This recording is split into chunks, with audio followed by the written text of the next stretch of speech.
Nous commençons donc l'atelier numéro 2, ce jour qui est le jeudi 8 décembre. Et disons justement, on continue sur la dimension biologique qu'on avait présentée la dernière fois et on va présenter, écouter les besoins de l'autre. Mais cette notion du besoin de l'autre va être divisée en deux parties. Dans la première heure, nous allons traiter sur ce qui sont les besoins humains en général, donc les besoins communs, qu'il faut aussi écouter, même s'ils sont, disons, en quelque sorte semblables, puisqu'ils sont à la base de notre nature humaine. Et ensuite, la deuxième heure, sera un petit peu plus spécifique, puisqu'on verra que par rapport à ce jeu de polarité qu'on a présenté la dernière fois, il y aura quand même, disons, des attitudes, des besoins, surtout au niveau émotionnel, mais aussi sur les trois plans, qui sont un peu différents dans les attentes, disons, du féminin et du masculin. Et après, donc, on arrivera à une petite synthèse sur ce sujet.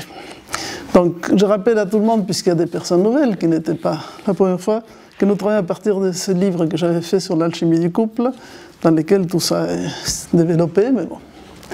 Vous connaissez, vous êtes venu, je crois, à la conférence, c'est ça? Très bien. Et vous D'accord. Très bien. Bon, de toute manière, la dernière fois, on avait présenté en quelque sorte ce qui différencie au niveau biologique la femme de l'homme, donc on était un peu dans cette étude de polarité sur le plan biologique, et aujourd'hui on va à un plan un petit peu plus complet. Donc pour expliquer cette notion de besoin masculin-féminin, je me base sur un sujet que je pense que tout le monde connaît, puisque c'est assez célèbre, c'est ce qu'on a appelé la pyramide des besoins d'Abraham Maslow. Maslow était un psychologue, psychosociologue, quelque sorte américain, peut-être ça vous dit quelque chose, oui. Donc assez connu, surtout dans les années 80-90, bien qu'il est décédé dans les années 70, et c'est aux alentours des années 40 qu'il a élaboré cette vision assez intéressante du fait que l'être humain a un certain nombre de besoins incontournables, mais qui ne se réduisent pas, c'est ça qui était intéressant, simplement à la sphère biologique. Il les a présentés sous la forme, disons, d'une sorte d'échelle septénaire, puisqu'il s'est intéressé aussi un peu à la philosophie orientale, qui parlera de ces septénaires de la nature, mais sans, et ça va être réexpliqué, sans forcément expliquer cela comme une sorte de hiérarchie dans laquelle il faut inexorablement aller du 1 au 2, au 3, etc., puisqu'en réalité, dès que l'enfant va naître, il portera en lui l'ensemble de ses besoins. J'avais fait dans les années 90 aussi moi-même un livre sur comprendre les âges de la vie, et je m'étais intéressé à créer une sorte d'échelle de proportion. Quels sont les besoins plus accentués à chaque phase de ces âges de la vie, puisqu'effectivement, on aura besoin de s'occuper de tout ça. Donc en fait, ça c'est pour dire que l'être humain est une globalité, une totalité, et cette totalité, il faut, disons, l'intégrer si on veut aider à la réalisation, disons, l'épanouissement de ce potentiel de l'être. Alors justement, on va les revoir un petit peu, là je les écris, c'est plus ou moins lisible, c'est pour ça que je vous ai donné un petit tableau où ça sera, disons, davantage visible. Alors, on les a, n'est-ce pas? Donc, on va commencer d'en bas vers le haut. Tout à fait en bas, donc on est en fait dans l'échelle du corps, du corps physique, essentiellement. Donc, nous avons des besoins d'ordre physiologique. Respirer, si on ne respire pas, c'est fini. S'alimenter, la nourriture, boire, le sexe qui sera la base de la procréation, donc l'entretien de l'espèce. Dormir, on sait bien que si on n'a pas de minimum de sommeil, on finit aussi par être complètement déséquilibré. Homéostase, ça c'est comment l'organisme cherche constamment à recréer un équilibre.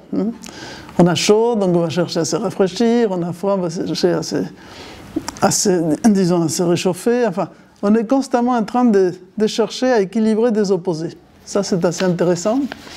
Ça se passe même au niveau de nos postures, pour un certain nombre de choses.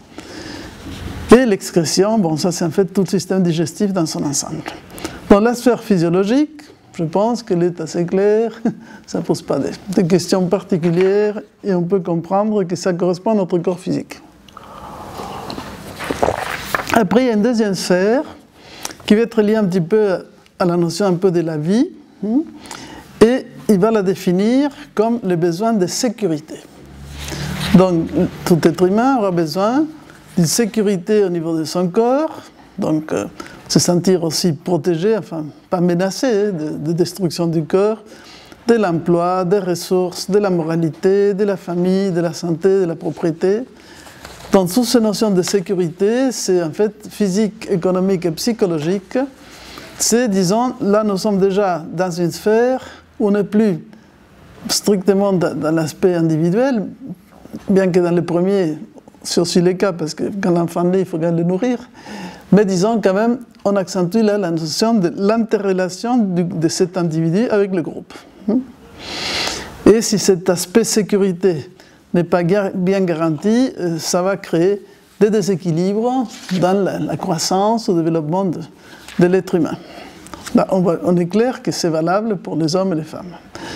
Après, justement, on monte dans une troisième sphère, qui va être un tout petit peu la sphère disons, de l'affect en quelque sorte, mais qui va se traduire par la notion de la recherche ou les besoins d'amour et d'appartenance.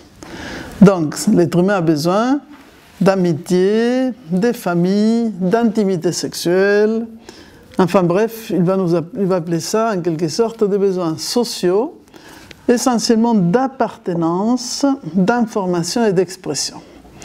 Donc effectivement, l'être humain, quand il naît, il fait partie d'une collectivité, d'une société. Enfin, déjà, la première cellule sera la cellule familiale, mais cette cellule familiale est intégrée, disons, la petite famille, les parents, la famille proche est intégrée dans une famille plus large, qui est intégrée, entre guillemets, dans un clan, dans une cité, enfin, vous voyez, dans une ville, dans un pays, dans une tradition, etc. Donc, en réalité, il y a plusieurs cercles d'appartenance qui vont du plus proche jusqu'à d'autres plus lointains, mais avec lesquels cette personne va s'identifier. Si cette notion, disons, d'affect, d'appartenance est bien assurée, ça va également permettre que l'individu se développe correctement et sente quand même qu'il y a un échange, disons, qui les nourrit d'une manière très importante. Quand on étudie justement le développement biologique de l'enfant, on se rend compte à quel point l'enfant ne se nourrit pas simplement du lait maternel, mais aussi de l'affect. L'affect qu'il reçoit de la mère dans un premier temps, et de ses parents, disons, assez rapidement, mais un peu plus grand. Mais au départ, les côtés, disons, de cet amour maternel va donner à l'enfant ce qu'on va appeler une potentialité d'assurance, qu'un enfant devient sécure ou insécure. S'il est un peu, comment dirais-je, peu nourri sur cette sphère de l'affect, c'est un petit peu comme une plante à laquelle on n'a pas donné assez d'eau, de lumière. Donc bon, ok, elle va croître, elle va faire ce qu'elle peut, mais elle sera un tout petit peu plus malingre, je ne sais pas, vous voyez, manquera un petit peu de vitalité et disons d'épanouissement. Donc c'est très important de comprendre les rôles qui vont jouer ce type de besoins dans le développement de l'être humain. Ensuite vient justement la quatrième sphère, qu'on va appeler besoin d'autonomie ou d'indépendance. Ou aussi, dans les petits tableaux, on parle de l'estime. Donc, c'est la sphère de l'estime, la considération, la distinction. En réalité, cette quatrième niveau de besoins, vous voyez, on a noté dedans, ça donne l'estime de soi, la confiance, la réussite, le respect des autres et le respect par les autres. Donc, on est en présence de tout ce qui donnera le développement de l'identité individuelle de chacun. Et cette identité va être fondée essentiellement sur la confiance que la personne aura en elle-même, qu'elle va construire par rapport à ses échecs et ses réussites à la fois dans son travail relationnel, bon, quand il est enfant à l'école, après, disons, dans la vie professionnelle, enfin, comment je me construis. Chacun va être confronté dans la vie à des épreuves et des difficultés. Alors, je les vainc, ok, ça va me donner un peu plus d'estime. je sens en fait qu'à chaque fois, je suis vaincu par les épreuves, bon, ça va donner un petit peu l'esprit du perdant. Donc on est un peu dans l'idée de gagnant-perdant. Après, évidemment, il faut développer une logique où on ne se limite pas à être simplement dans la compétitivité vis-à-vis du monde, mais quand même, c'est important de savoir que ce sera par cette confrontation, ces épreuves, ces actions, et également l'éducation que la personne va recevoir, que cette pôle 4 de l'estime de soi et l'identité s'est construit. Et il est très important, puisqu'il y a des cas où, quand cela va manquer, la personne va faire peut-être n'importe quoi, ou rester en état plutôt de dépendance vis-à-vis de l'environnement. Je vais expliquer quelque chose après par rapport aux 4 degrés qui conduisent à l'autonomie. Et le 5e, dans les petits dessins, nous parlons de besoin de réalisation de soi.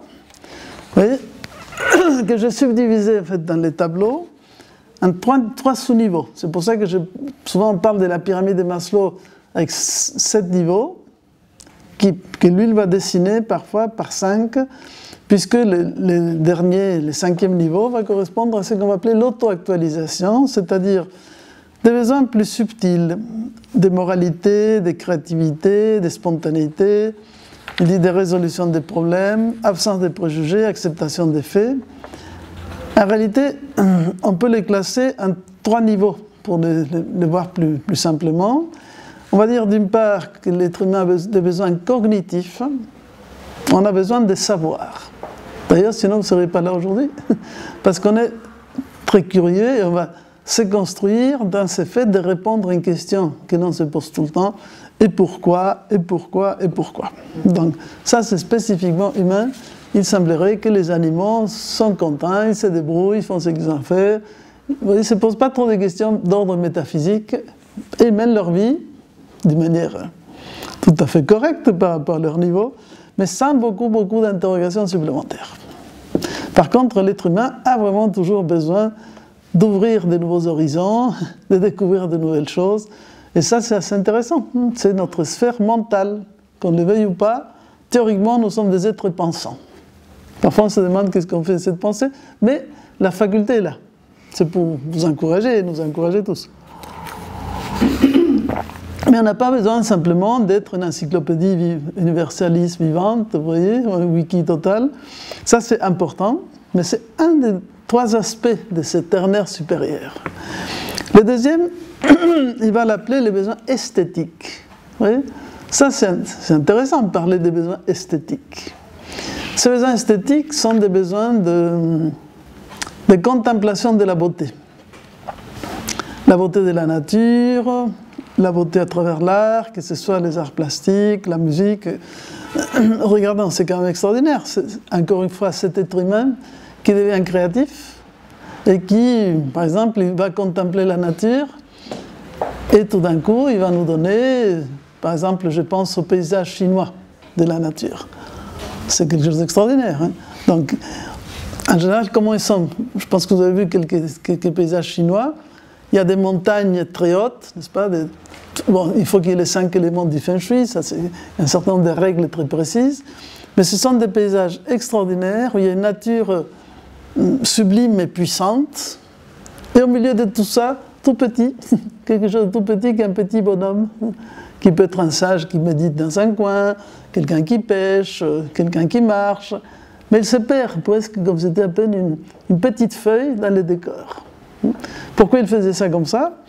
Parce qu'ils avaient une telle admiration et respect de cette nature comme une totalité, c'était les grands macrocosmes, que l'être humain est une toute petite chose, c'est un microcosme dans les macrocosmes. Donc il se sentait toujours intégré dans cette totalité.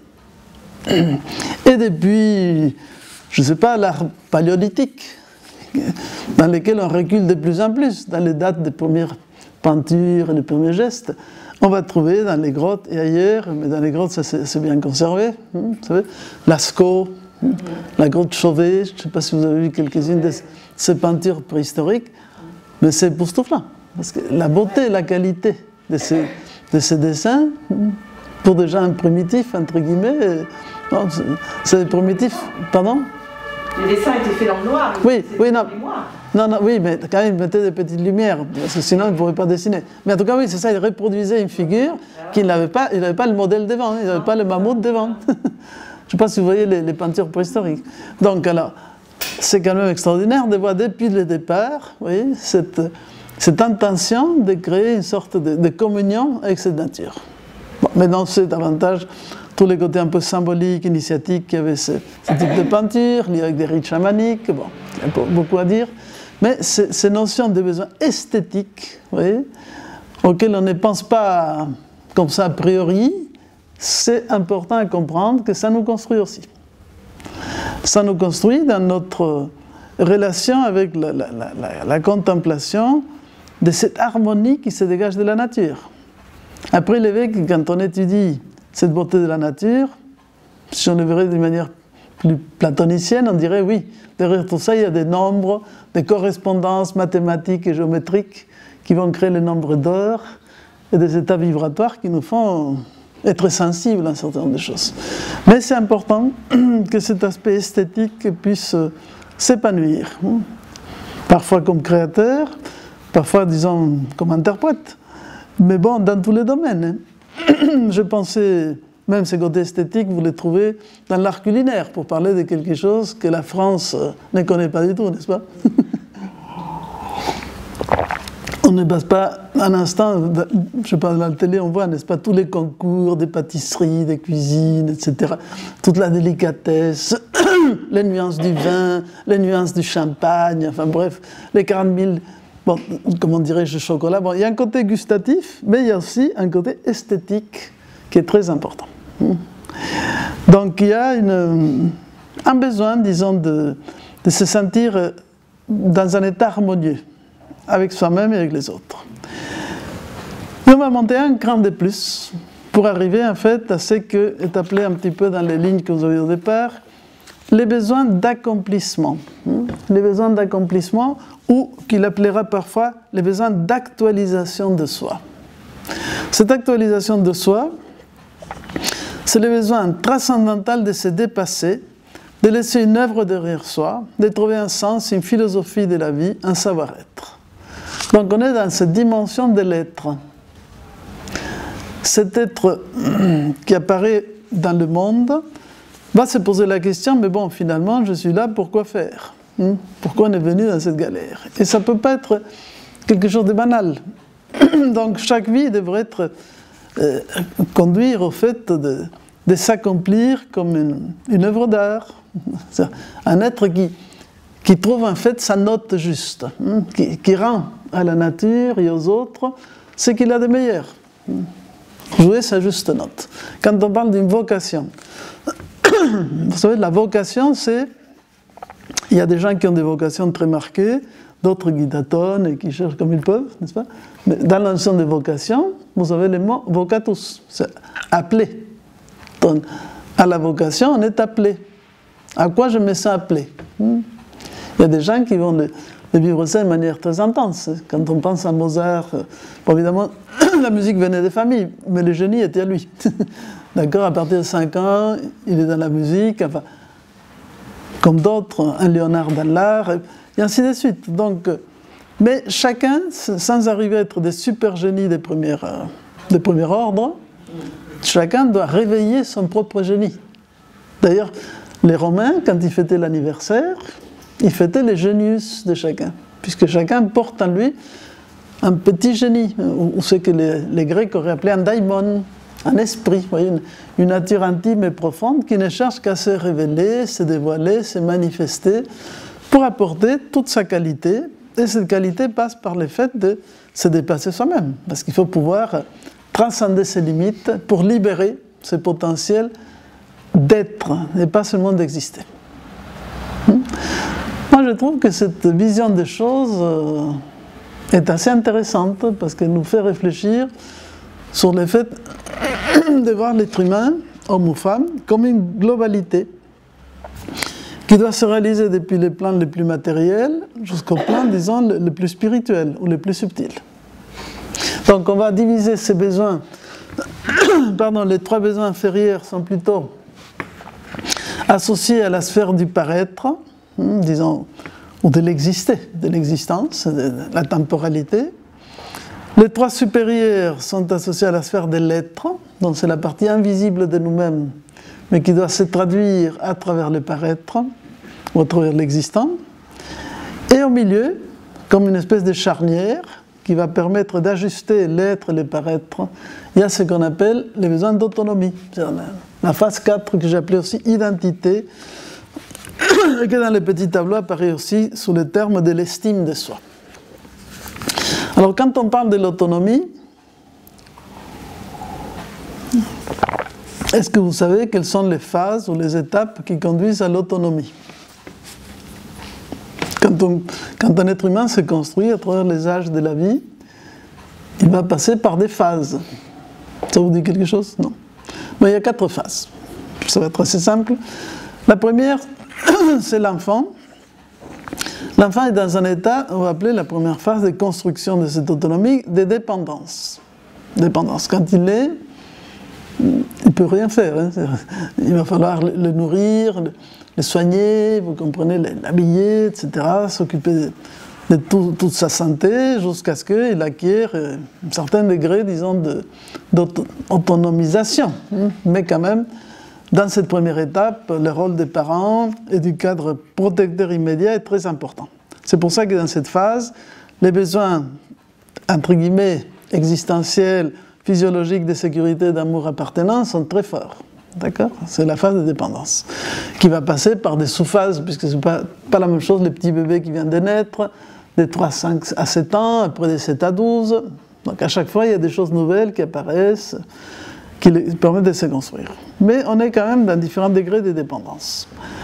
Quand on arrive à la puberté, c'est-à-dire les moments dans lesquels l'enfant va cesser d'être enfant pour développer ses caractères sexuels, masculins, féminins, etc., il vit à ce moment-là une révolution très importante. Il ne sait pas très bien ce qui lui arrive, le corps change d'une manière énorme, il est assujetti à des émotions très puissantes, enfin bref, il est dans une phase d'une véritable déconstruction pour construire quelque chose d'autre. Je ne sais pas si j'avais parlé un petit peu la dernière fois, qu'effectivement dans les sociétés traditionnelles, on donnait beaucoup d'importance, j'en ai parlé peut-être dans la conférence, on donnait beaucoup d'importance au fait d'accompagner ces passages. Il y avait ce qu'on appelait l'initiation tribale pour permettre, disons, par des épreuves fortes, de faire vivre, n'est-ce pas, une sorte de mort à l'état d'enfant pour naître à l'état d'adulte ou de proto-adulte. Surtout que dans les sociétés traditionnelles, on n'était pas dans l'adolescence éternelle, puisque les cycles de vie étaient plus courts. Mais enfin, disons que c'était la notion, voilà, cet être-là va être capable là d'assumer un certain nombre de responsabilités, donc il passe à une autre étape. Et en réalité, dans nos sociétés modernes, ce qui est clair, c'est que cette deuxième phase, où il va se construire, il est à la recherche de son identité, il va se construire souvent à l'encontre, enfin par opposition au modèle parental et ses parents qui étaient, entre guillemets, les dieux vivants de l'enfance, tout d'un coup tombent totalement du pédestal et deviennent les plus nuls, les plus incapables, comme ils n'ont pas changé le monde depuis le temps qu'ils ont eu pour le faire. Enfin bref, vous voyez, c'est la grande période de la révolution, de la révolte. Et on va appeler ça, en termes de construction de l'identité, la phase de la contre-dépendance. Donc d'abord on était dans la dépendance, et maintenant on va passer à la contre-dépendance. Et dans cette phase de contre-dépendance, on essaie, entre guillemets, de se découvrir en se découpant par opposition à ce qui est connu, les cadres, etc. Donc voilà pourquoi ce côté un petit peu révolté, survolté de l'adolescence. Après, tant bien que mal, bon, on se construit un petit peu soi-même, on va rentrer dans l'âge adulte. Dans l'adolescence, dans les études de cette période de notre vie, ce qui va se passer, c'est que, comment dirais-je, beaucoup de champs de possibilités sont ouverts.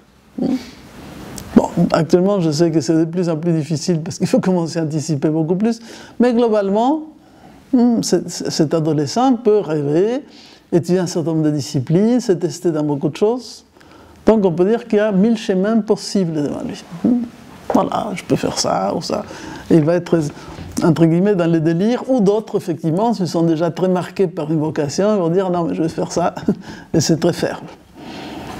Et ensuite, qu'est-ce qui se passe? On devient les jeunes adultes qui rentrent dans la vie active, et toutes ces potentialités des schémas se concentrent sur une seule réalité. Voilà. Dans ta tête, tu pouvais faire beaucoup de choses, mais dans la réalité, tu vas faire ça. Et on commence à marcher dans la réalité concrète. Bienvenue dans l'âge adulte, dans lequel il faut qu'il apprenne à développer le troisième stade du chemin de l'autonomie qu'on appelle l'indépendance. Donc il faut qu'il apprenne à se valoir par lui-même, assumer des responsabilités, bon, bref, les boulots, les couples, enfin un certain nombre de choses, etc., qui vont, entre guillemets, secouer pas mal cette personne qui est confrontée à, bon, et maintenant, qu'est-ce que je peux vraiment faire? Je ne suis plus nourri, logé, blanchi, protégé par les parents. Dans l'adolescence, je peux râler, mais bon, quand même, il n'y a pas de problème. J'ai toujours une sorte de protection derrière moi. Non, là, ça y est, tu marches sur tes propres pieds, tu dois t'assumer. Cette phase de l'indépendance peut être vécue amenant au fait d'établir une relation vis-à-vis des autres, de compétitivité. Donc cette indépendance peut amener un peu une logique de chacun pour soi, vous voyez. Là, tout va dépendre de l'éducation, d'un certain nombre de facteurs. Mais quand on va arriver à une plus grande maturité, on va arriver à la quatrième phase pour vraiment construire l'autonomie, qu'on va appeler l'interdépendance. L'interdépendance. Et ce que j'explique là, par rapport à ce que chaque individu va vivre dans la construction de son identité, on peut aussi l'imaginer par rapport, disons, au travail du couple. Parce que là aussi, il y a un ajustement à faire des uns par rapport aux autres. Donc, quand on arrive à l'interdépendance, c'est très intéressant parce que c'est la relation entre moi et l'autre, c'est fait dans un respect de ce que chaque partie va apporter à quelque chose en commun, qui sera la relation que l'on crée vis-à-vis des autres. L'interdépendance va nous amener à développer des valeurs d'altruisme, de solidarité, un certain nombre de valeurs où justement on se place un petit peu au-dessus de son intérêt particulier personnel. Donc on commence à avoir une vision d'ensemble. Je dirais on peut franchir à ce moment-là la quatrième sphère, on n'est pas ancré seulement sur l'estime de soi, mais on rentre davantage en contact avec son être intérieur et on peut épanouir ses qualités qui permettent que l'individuel, c'est-à-dire le particulier ou le singulier et l'universel dialoguent davantage. Vous voyez? Donc c'est l'ouverture. Ça serait normalement l'idéal de l'évolution de l'être humain et ça irait un peu dans le sens de ce que Jung appelle l'individuation. Cet être qui s'unifie avec lui-même, c'est pour ça qu'il devient indivisé, non divisé, individu, mais en même temps qui se sent relié, participant d'un univers et d'un collectif humain, disons, plus riche et plus vaste. Donc ça, c'est un tout petit peu le défi, le challenge de ces besoins que chacun doit pouvoir développer de la meilleure manière et aussi en regardant, si on parle d'un couple, les uns par rapport aux autres. Ça va? Est-ce que vous avez des questions sur ça? Est-ce que c'est assez clair comme question? Parce qu'on ne tient pas compte de cette importance, de cette vision globale de l'être. Il y a aussi l'importance du dernier principe qui est celui justement de développer l'essence de la vie et justement se transcender, se dépasser. C'est pour ça que toutes les éducations, disons, plus traditionnelles, un petit peu avec une vision spiritualiste de l'être humain, ont toujours insisté sur l'importance de passer des épreuves, disons, de surmonter ses limites, de se dire, bon voilà, je peux toujours aller un petit peu plus loin que les apparences. C'est pour ça que, bon, dans l'existence, je vais après parler sur notre notion des biens, et dans l'existence, en rapport avec ces besoins, on pourrait dire qu'on va se poser 5 questions, qui sont un petit peu d'ordre philosophique. Alors, l'enfant, quand il est, la première question qu'il se pose, et ça, en général, on ne le pense pas comme ça, c'est où suis-je? Je viens d'atterrir, entre guillemets, sur la planète Terre. Tel jour, telle heure, tel moment. Bon. Comme moi j'ai fait l'astrologie, je ferai même les thèmes astrologiques pour étudier la spécificité de cet instant. Mais c'est pour dire, disons, qu'il y a une âme ou un être qui va se manifester dans un espace-temps donné. Donc son premier souci, c'est de se situer et s'orienter. Okay? C'est un sens de où suis-je. Il va explorer l'espace, découvrir les temps, les parents, les enfants, les frères. Enfin, vous voyez, il y a toute une sorte d'exploration du monde qui va se manifester très vite, hein, parce que dès qu'il peut faire quelques pas, les petits, il va les voir. Et Jung appelait ça, c'est assez intéressant, le premier reflet du héros. Hein, la première manifestation du héros, c'est ce petit être qui peut après marcher à quatre pattes, etc. Mais dès qu'il peut, il va avancer, découvrir, toucher, voir. C'est vraiment un explorateur, un petit explorateur. Donc en fait, il est dans les stades où il se pose la question, où suis-je? Donc se situer dans le monde. C'est seulement quand on va arriver un petit peu à la phase 2 de cet adolescent dont j'ai parlé tout à l'heure, où on est dans cette quête un petit peu de comprendre mieux qui suis-je avec ces mutations, ce mu. La mu qui expliquait très bien Dolto en parlant de l'écrevisse, en fait. Il appelle ça le syndrome du homard, en disant que l'adolescent, c'est comme, vous savez, le homard, ou comme les crustacés, il a une carapace. Mais régulièrement, tous les ans, cette carapace, il ne peut plus l'utiliser. Donc en fait, il se dévêtit en quelque sorte de sa vieille peau. Il va se cacher sous un rocher ou je ne sais pas, le temps de fabriquer la nouvelle. C'est un peu comme les serpents. Enfin, il y a un certain nombre d'animaux qui ont cette caractéristique de muer. Nous aussi on mue, on ne se rend pas compte, mais tous les 7 ans, on renouvelle toutes les cellules de notre corps. Donc nous sommes des serpents un peu moins visibles, hein. On n'a pas l'impression qu'on est en train de les faire, mais toutes nos cellules épithéliales, elles partent régulièrement. Mais dans ces animaux, ça se voit de manière très forte. Donc il expliquait que l'ado était un peu dans ce stade où tout d'un coup, waouh, je ne suis plus rien, en fait, je n'ai plus ma protection, je n'ai pas la nouvelle, donc il y a une espèce de vulnérabilité extrême. Il est hypersensible à tout. C'est pour ça qu'il aura des réactions extrêmes. Ces extrêmes émotifs, ces explosions émotives sont associées à cette extrême insécurité qu'on ressent à ce moment-là. Donc, tous ces troubles et autres, ces ajustements, sont en train de poser une question très philosophique qui va se poser dans cette deuxième phase, qui est « qui suis-je » C'est dans l'adolescence qu'il y a déjà une quête d'identité qui est très importante. Il faut la respecter, il faut aider à avancer dans ce sens. Quand il va rentrer dans la vie active, la question qui va se poser, c'est que vais-je faire de ma vie? Je vous expliquais, on avait plein d'options. 1000 chemins s'ouvrent devant tes pas, comme dit Lao Tse, ou toute la sagesse orientale. Mais à un moment donné, il faut que tu fasses un pas, et puis un deuxième. Et vous voyez, cette image figurée, mais je pense qu'elle s'exprime assez clairement, du fait de dire, voilà, là, ça y est, tu commences à faire ton chemin. Et ces pas doivent vraiment manifester très concrètement les sentiers à suivre. Donc, que vais-je faire de ma vie? Et quand on arrive à la maturité, après la quarantaine, souvent, disons, c'est le moment dans lequel, dans la vie professionnelle, il y a un certain nombre de transformations, dans la vie familiale aussi. Les parents commencent à être plus grands, etc., etc.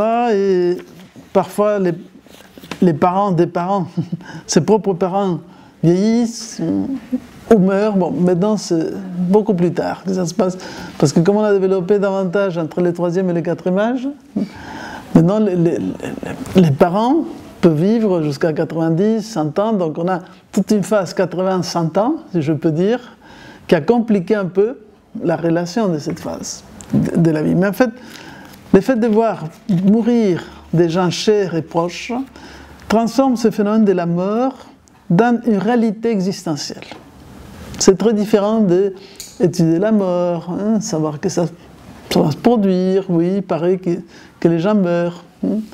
Et une autre chose, c'est d'être confronté soi-même à ces phénomènes avec les êtres les plus chers. Là, il y a le vrai choc. Ah, c'est vrai. Donc, ça va arriver. Ça arrive autour de nous. Bien évidemment, à ce que j'explique comme règle générale, vous pouvez me dire qu'il y a plein de cas particuliers, c'est le cas des gens qui connaissent des morts accidentelles ou autres plus jeunes. Il y a des enfants aussi qui meurent, des ados. Mais globalement, disons, dans le cycle de la vie, c'est dans cette phase de la maturité ou cette confrontation à la fois à la mort des autres et aussi à la mort de sa propre jeunesse. C'est toute la crise de la quarantaine, etc., dans laquelle, bon, mais ok, on n'a plus les muscles aussi élastiques.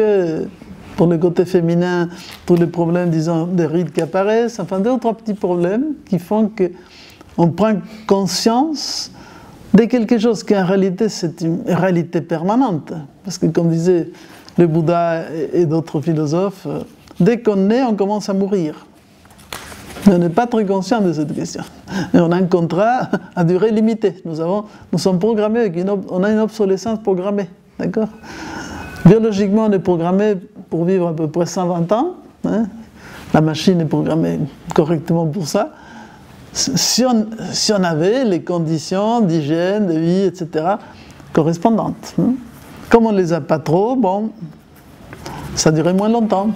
Mais il y a un certain nombre d'endroits, Okinawa, je lisais sur un village au nord du Pakistan et autres, dans lesquels les gens vivent très vieux.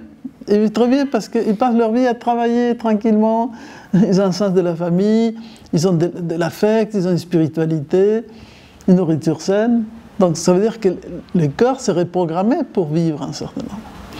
Mais ce que j'explique par là, c'est que c'est par cette conscience du phénomène de la mort que quelque chose se met en place. Et quand il va dire quelles sont mes priorités, c'est que tout d'un coup on bascule de donner la priorité entre guillemets au bien matériel, la conquête disons des pouvoirs, une carrière, n'importe, tous les côtés un peu du paraître, à se projeter plutôt vers l'être.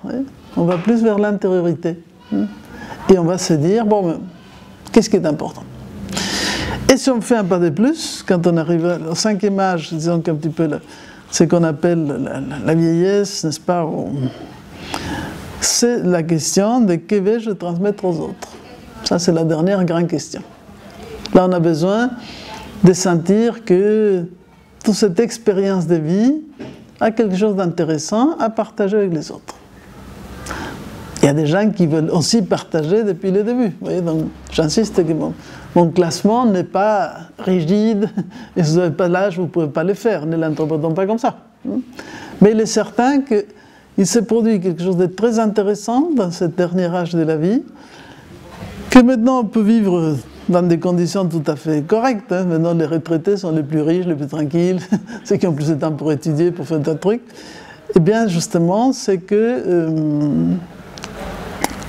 ce qui se dégage, si on vit correctement cet âge-là, et Jung l'explique très bien, il va dire que c'est un âge favorable pour avancer dans l'individuation, donc dans ce retour vers l'essentiel et la quête du sens des choses, mais aussi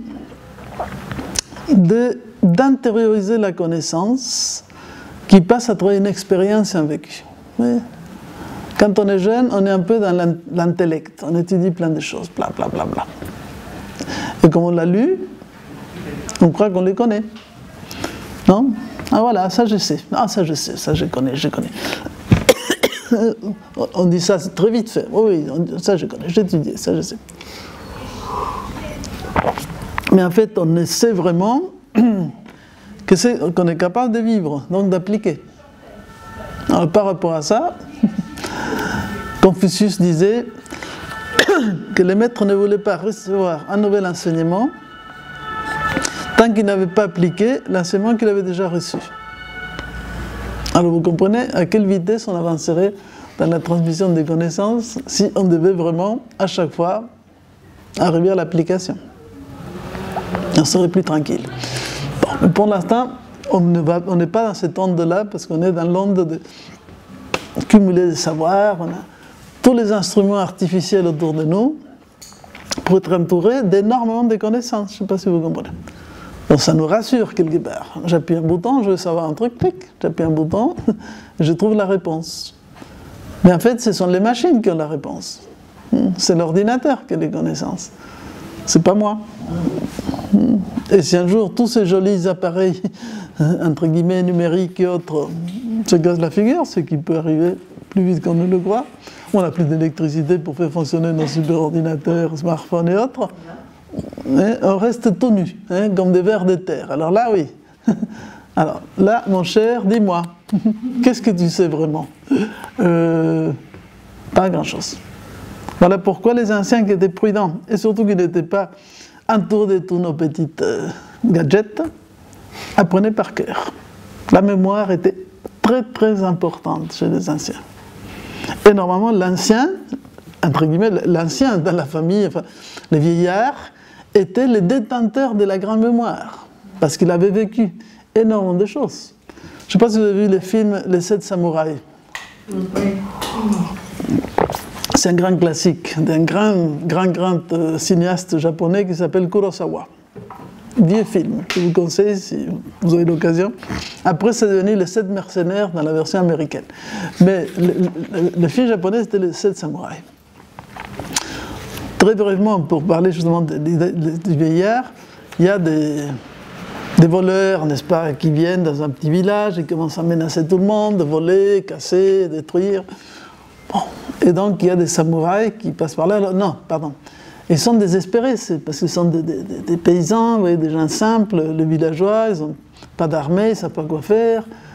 Donc, la première chose qu'ils font, c'est qu'ils vont voir les vieillards du village, qui vivent dans une petite cabane un peu à l'extérieur, pour les demander, alors, qu'est-ce qu'on doit faire? Alors, le petit vieillard réfléchit et dit, je me rappelle que quelque chose comme ça s'est passé il y a très longtemps, donc on a fait appel à un samouraï qui est venu nous protéger. Et c'est comme ça qu'ils vont chercher un samouraï qui amène d'autres. Bon, toute l'histoire s'est mise en place.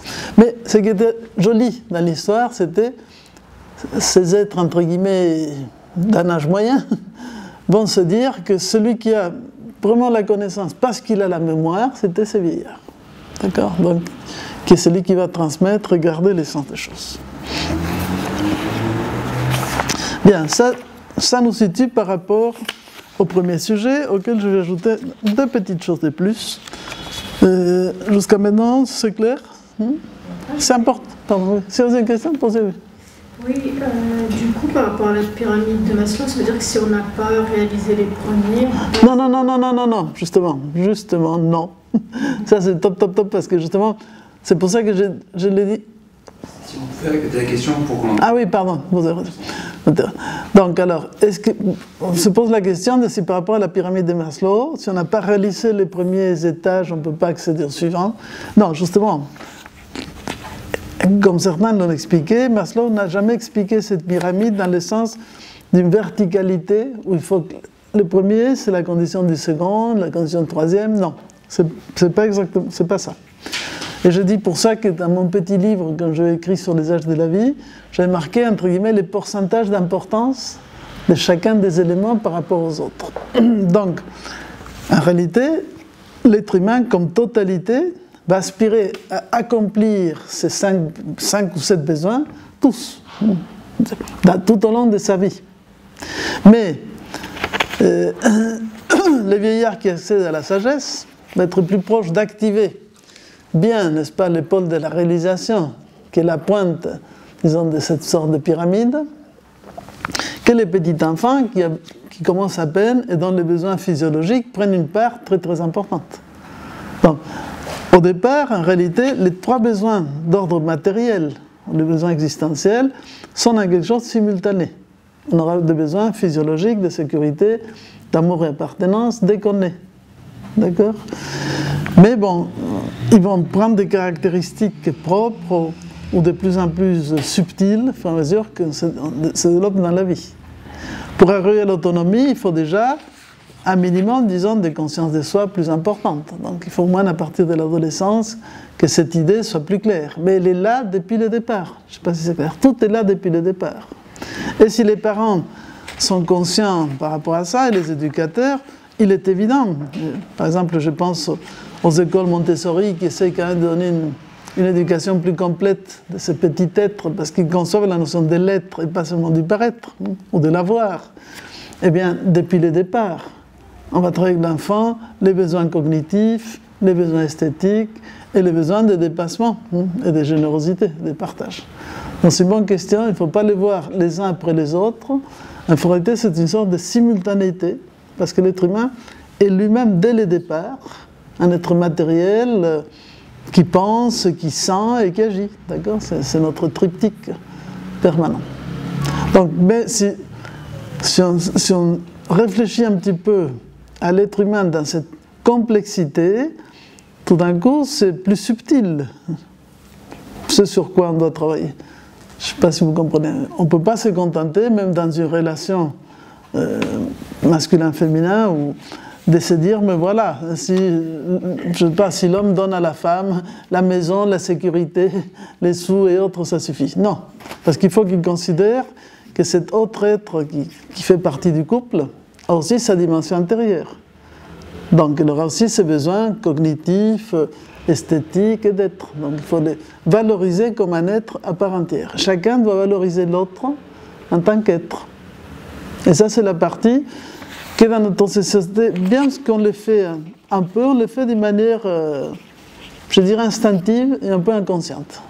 On ne les valorise pas suffisamment. Quand en réalité, il faudrait procéder à l'inverse. C'est la partie d'en haut qui est la plus importante, et la partie d'en bas est le support qui porte.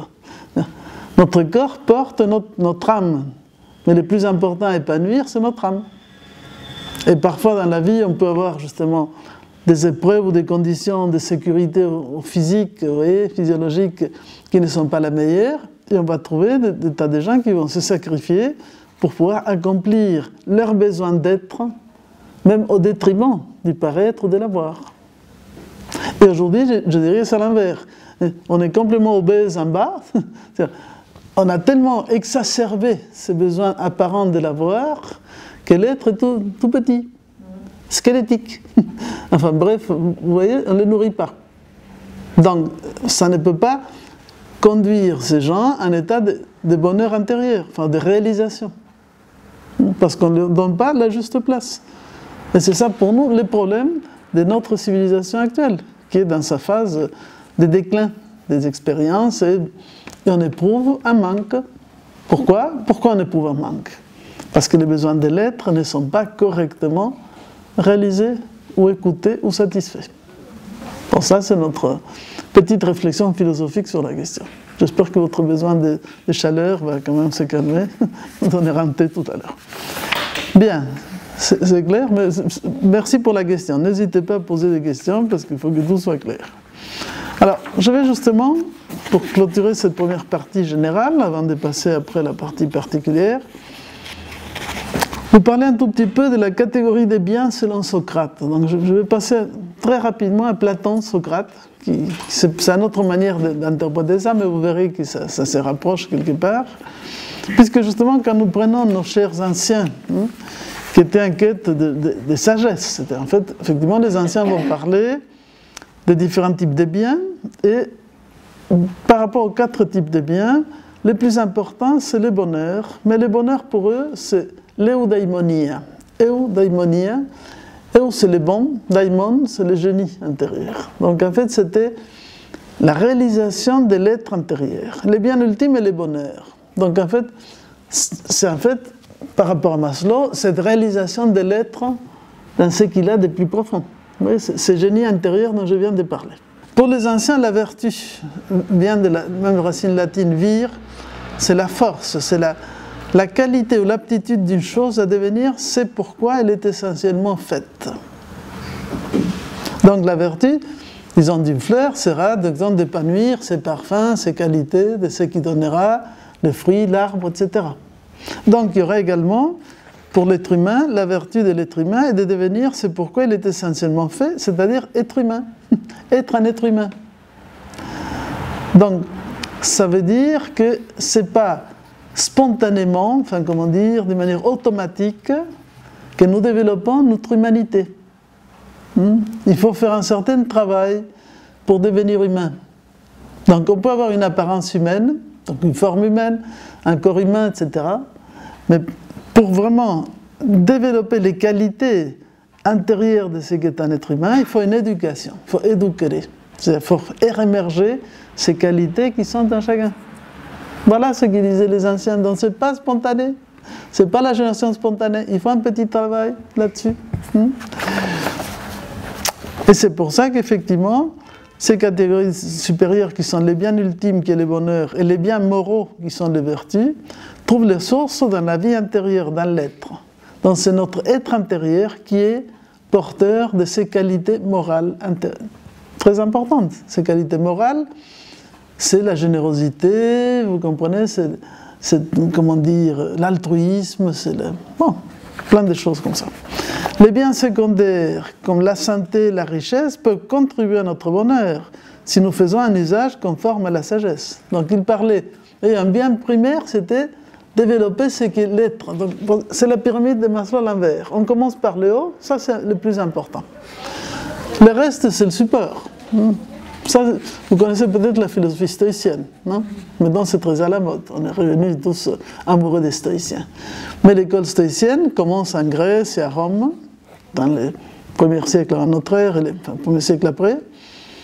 Et un de ces philosophes formidables stoïciens s'appelle Épictète. Épictète va, en quelque sorte, réduire toute la philosophie stoïcienne à une expression très simple. Il y a des choses qui dépendent de nous et des choses qui ne dépendent pas de nous. Parmi ce qui dépend de nous, il y a la vertu. Vous voyez, le développement de nos qualités intrinsèques d'humanité. Parmi les choses qui dépendent un peu moins de nous ou ne dépendent pas de nous, il dira même la santé, parce que parfois il y a des circonstances qui peuvent changer notre santé, la richesse, qui peuvent contribuer à notre bonheur si on fait un bon usage, mais ce n'est pas indispensable. Je ne sais pas si on ne fonde pas l'accomplissement de l'être sur le bien secondaire, bon te dire. Et il y a encore un plus. Il y a en plus de ça, les biens accessoires, qui seraient ce qu'aujourd'hui on appelle les biens de consommation, qui ne sont ni bons ni mauvais, parce que leur valeur est purement instrumentale. Donc il ne faut pas leur donner une importance extrême. Alors, cherchez l'erreur. Aujourd'hui, les biens de consommation, les pouvoirs d'achat, etc., capital. Si vous n'avez pas de sous, vous êtes mort. Mais il y avait une blague assez amusante. Je vous ai entendu peut-être parler d'un monsieur qui s'appelle Mathieu Ricard. Mathieu Ricard, c'est un moine bouddhiste de formation scientifique, biologiste, le fils de Jean-François Revel, d'un grand philosophe français, peut-être ça vous dit quelque chose. Il a été le traducteur du Dalai Lama. Bon. Il n'a pas un sou, on dit qu'il habite dans une cellule de moine, de 3 mètres carrés. Il a 3 paires de chaussettes, il doit avoir 3 habits de moine. C'est tout. Donc c'est l'homme le plus pauvre du monde, et néanmoins c'est le plus riche du monde. Parce qu'il a tout ce dont il a besoin, puisqu'il a besoin de rien. Donc plus on a vers la sagesse, et plus on réduit ses besoins. Et à part ça, il est capable de faire énormément, parce qu'il a réussi à faire des tas d'opérations avec des photos, plein de choses qu'il fait, qui ont permis de donner plein de millions, entre guillemets, pour aider à construire des monastères, reconstruire des choses au Tibet, au Népal, etc. Donc, en même temps, il n'a rien, mais il est capable de produire des richesses dont il n'a pas besoin matériel. Parce que toute sa vie et sa conscience est concentrée sur son intériorité. Donc, vous voyez, la pauvreté peut être vécue de manière très différente. Il y a des gens qui n'ont rien, et ils souffrent énormément de n'avoir rien, et d'autres qui n'ont rien parce qu'ils ont renoncé à avoir ces biens matériels. Et ça, c'est aussi une histoire orientale.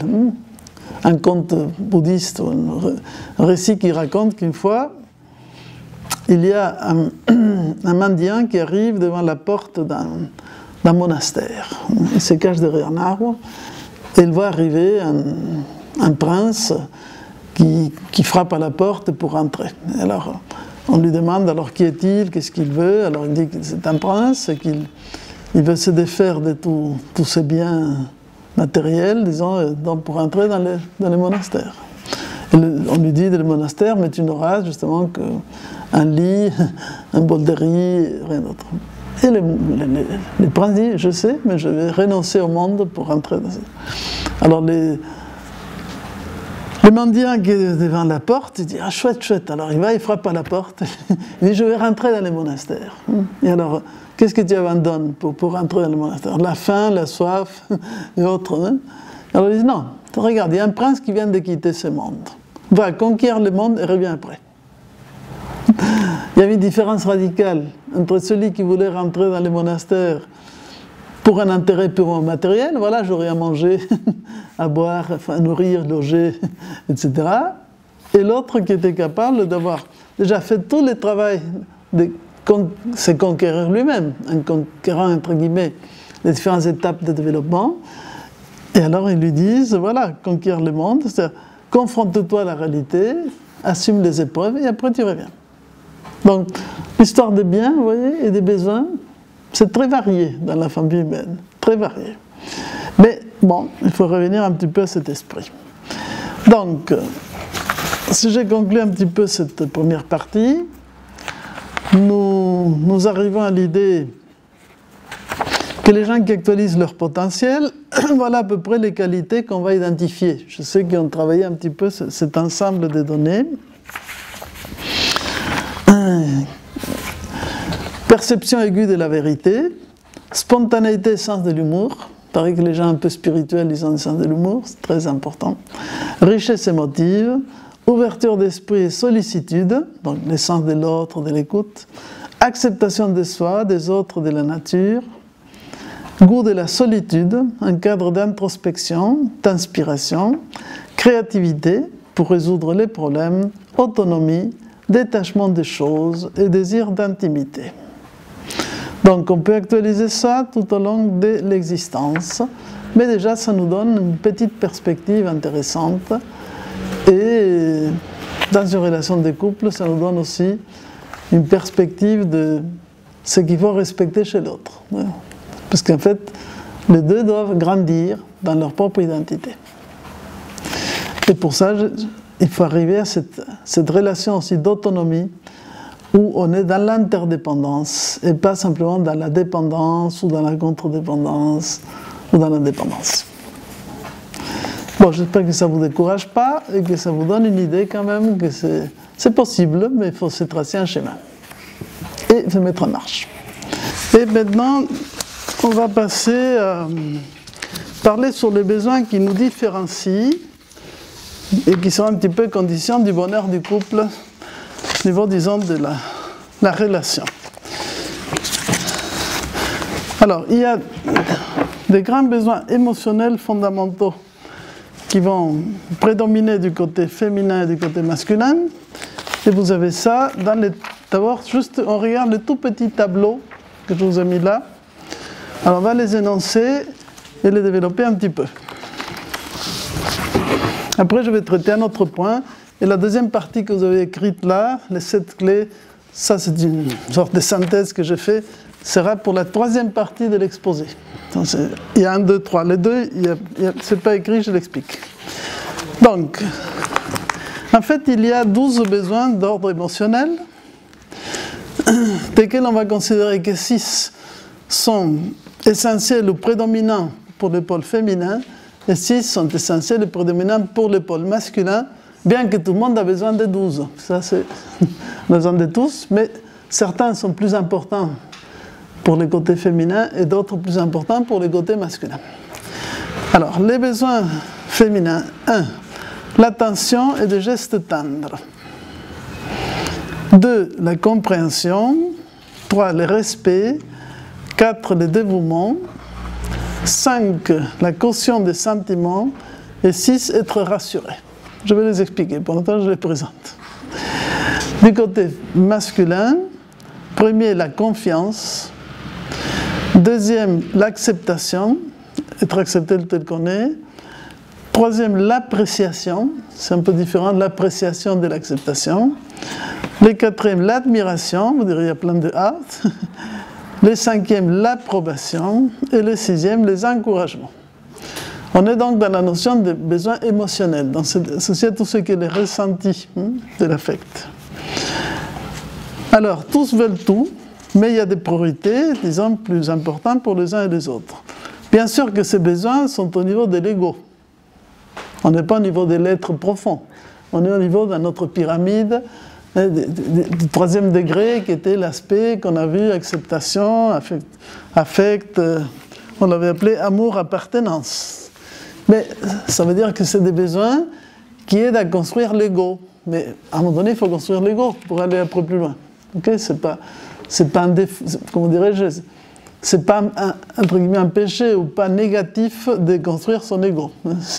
Ça fait partie des choses nécessaires dans le développement de l'être. Alors quand nous parlons dans la phase 1 que la femme a besoin d'attention et l'homme de confiance, par rapport à la femme, c'est l'idée qu'elle est touchée par des petits gestes romantiques. Donc qui lui permettent de se sentir aimée. Parce que comme la polarité féminine est une polarité yin dans des réceptivités, au niveau affect de la sensibilité, la femme est toujours un peu dans l'insécurité. Elle doute, est-ce qu'il m'aime, il ne m'aime pas, est-ce que c'est vraiment qu'il m'aime ou pas, enfin bref, elle se pose des tas de questions. Je vous ai envoyé un document à ce qui était la fois précédente. Alors, c'est un manifeste masculin qui avait été fait par les Argentins avec un sens de l'humour catégorique. Alors, le garçon dit si je te dis que je t'aime, je t'aime, il n'y a pas de problème, tu n'as pas besoin de le répéter, parce que sinon je ne serai pas avec toi. Mais la fille va toujours se demander tu peux me le répéter une fois, 2 fois, 1000 fois, parce qu'il y a cette espèce d'insécurité. Ça fait partie de ces besoins de petites attentions. Par contre, l'homme, ce qu'il va privilégier dans ce sens-là, c'est qu'on lui fasse confiance. Et qu'on ne lui fasse pas des remarques désobligeantes et qu'on le laisse décider.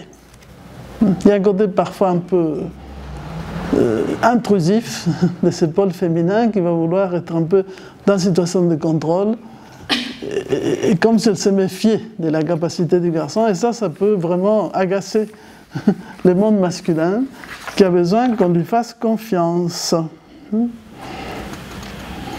Alors, la confiance, j'ai cherché une petite définition. La confiance, à Rome, elle était très importante parce que confidere, il y a la notion de fides. Faire confiance est associé à la foi, la bonne foi. Et ça va donner aussi la base de la fidélité.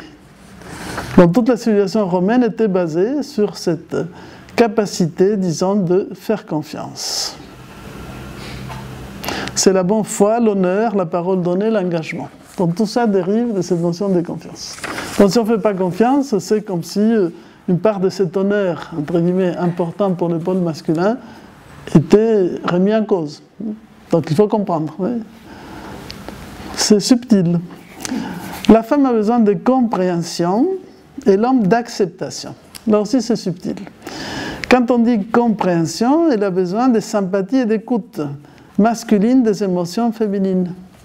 Sans l'expliquer la fois dernière, dans le sens que quand la femme quand elle a un problème, la manière de résoudre le stress ou les problèmes pour le pôle féminin va passer par le fait de dialoguer et raconter ce qui lui arrive. Donc la femme raconte, elle parle beaucoup avec ses amis, elle raconte. Les garçons, quand ils racontent quelque chose, quand ils posent une question à un garçon à un autre garçon, c'est parce qu'il a vraiment besoin d'une aide très concrète. Déjà, ça lui dérange de devoir poser la question.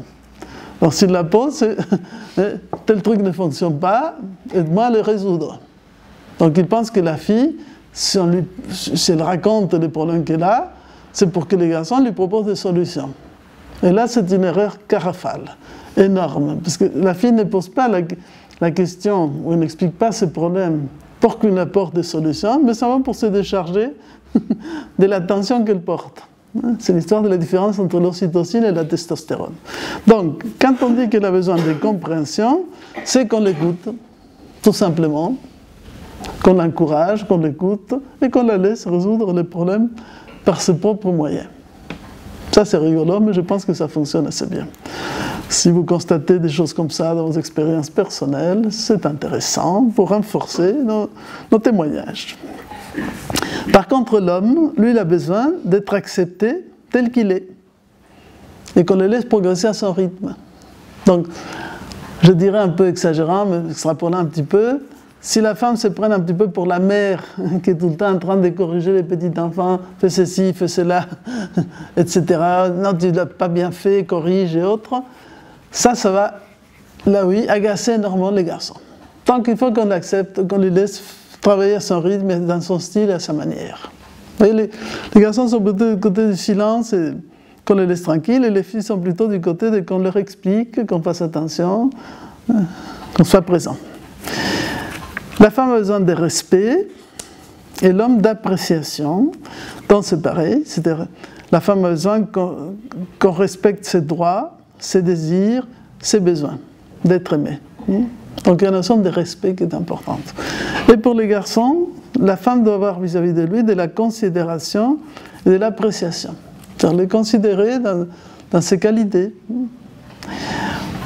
Quand j'ai travaillé sur le thème des archétypes féminins et masculins, dont on va parler un tout petit peu quand on arrivera à la partie affective, à partir de l'anima et l'animus, c'est intéressant de constater que l'archétype dit Aphrodite, parce qu'il y a plusieurs archétypes, mais dans les archétypes féminins, les Grecs-romains ont beaucoup parlé sur les qualités que l'être humain doit développer, et l'archétype Aphrodite est lié avec ce qui est l'amour et les sentiments.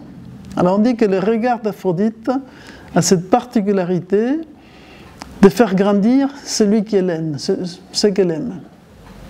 Dans ce regard féminin, si vraiment il y a de l'amour et de l'affect, un vrai affect, n'est-ce pas, il y aura cette appréciation. Vous comprenez? Elle nourrit, elle fait grandir positivement ce qu'elle aime. C'est ça l'idée de l'appréciation. Par rapport au quatrième qu'on appelait dévouement versus, enfin, en rapport avec l'admiration, au fond, la femme aimerait bien être vénérée comme la rose du Petit Prince. Vous vous rappelez l'histoire du Petit Prince, hein? Il a une rose extraordinaire dans son petit astéroïde. Vous vous rappelez de tout ça? Donc, il y a vraiment la rose par excellence, n'est-ce pas? Donc, un peu qu'elle soit le centre d'intérêt de son partenaire. Il y a un petit côté un peu égocentrique du côté féminin, c'est pour ça qu'elle va s'effarder, s'habiller, n'est-ce pas? Être étincelante comme cette rose, pour être un petit peu éveillée ce sort de dévouement. Mais, par rapport à l'homme, ce qu'il a besoin, c'est de l'émerveiller par son talent, son humour, son intégrité. Il a besoin de se sentir admiré et apprécié. Donc voilà. C'est une légère différence, d'accord? Mais celui qui va un petit peu... Par rapport à la femme, cautionner ses sentiments et l'homme, l'approbation, ce sont toujours des nuances du même élément. Donc, l'homme doit reconnaître les émotions de cet univers féminin. Parce que, justement, elle a le droit à éprouver des sentiments. Ça, c'est un petit peu lié avec le fait qu'on a vu que la cyclicité biologique féminine va provoquer des états d'humeur changeantes. Il y a des moments où elle va super bien, elle a plein d'énergie, tout se passe bien, et d'autres moments dans lesquels elle peut bouder, elle est un peu moins agréable. C'est un petit peu tout ce qui dit la tradition, qui associe la lune avec la féminité. Et cette espèce de changement d'état d'humeur. Eh bien, il faut, disons, que l'homme puisse prendre ça comme ça vient et accepter qu'il y ait ce cycle un petit peu de la féminité en respectant les caractéristiques et sans vouloir redresser les torts. Comme la fille ne doit pas chercher à améliorer les garçons à tout prix, les garçons ne doivent pas chercher à qu'il ait un humour constant à tout prix. Voilà, c'est un peu des négociations de ce côté homéostatie. Comment on rééquilibre les choses en respectant le fait que les besoins des uns et des autres sont complémentaires. Par contre, la femme doit reconnaître ce qu'il a de bon dans les garçons et donc marquer son approbation. Voilà, les bonnes choses qu'il fait.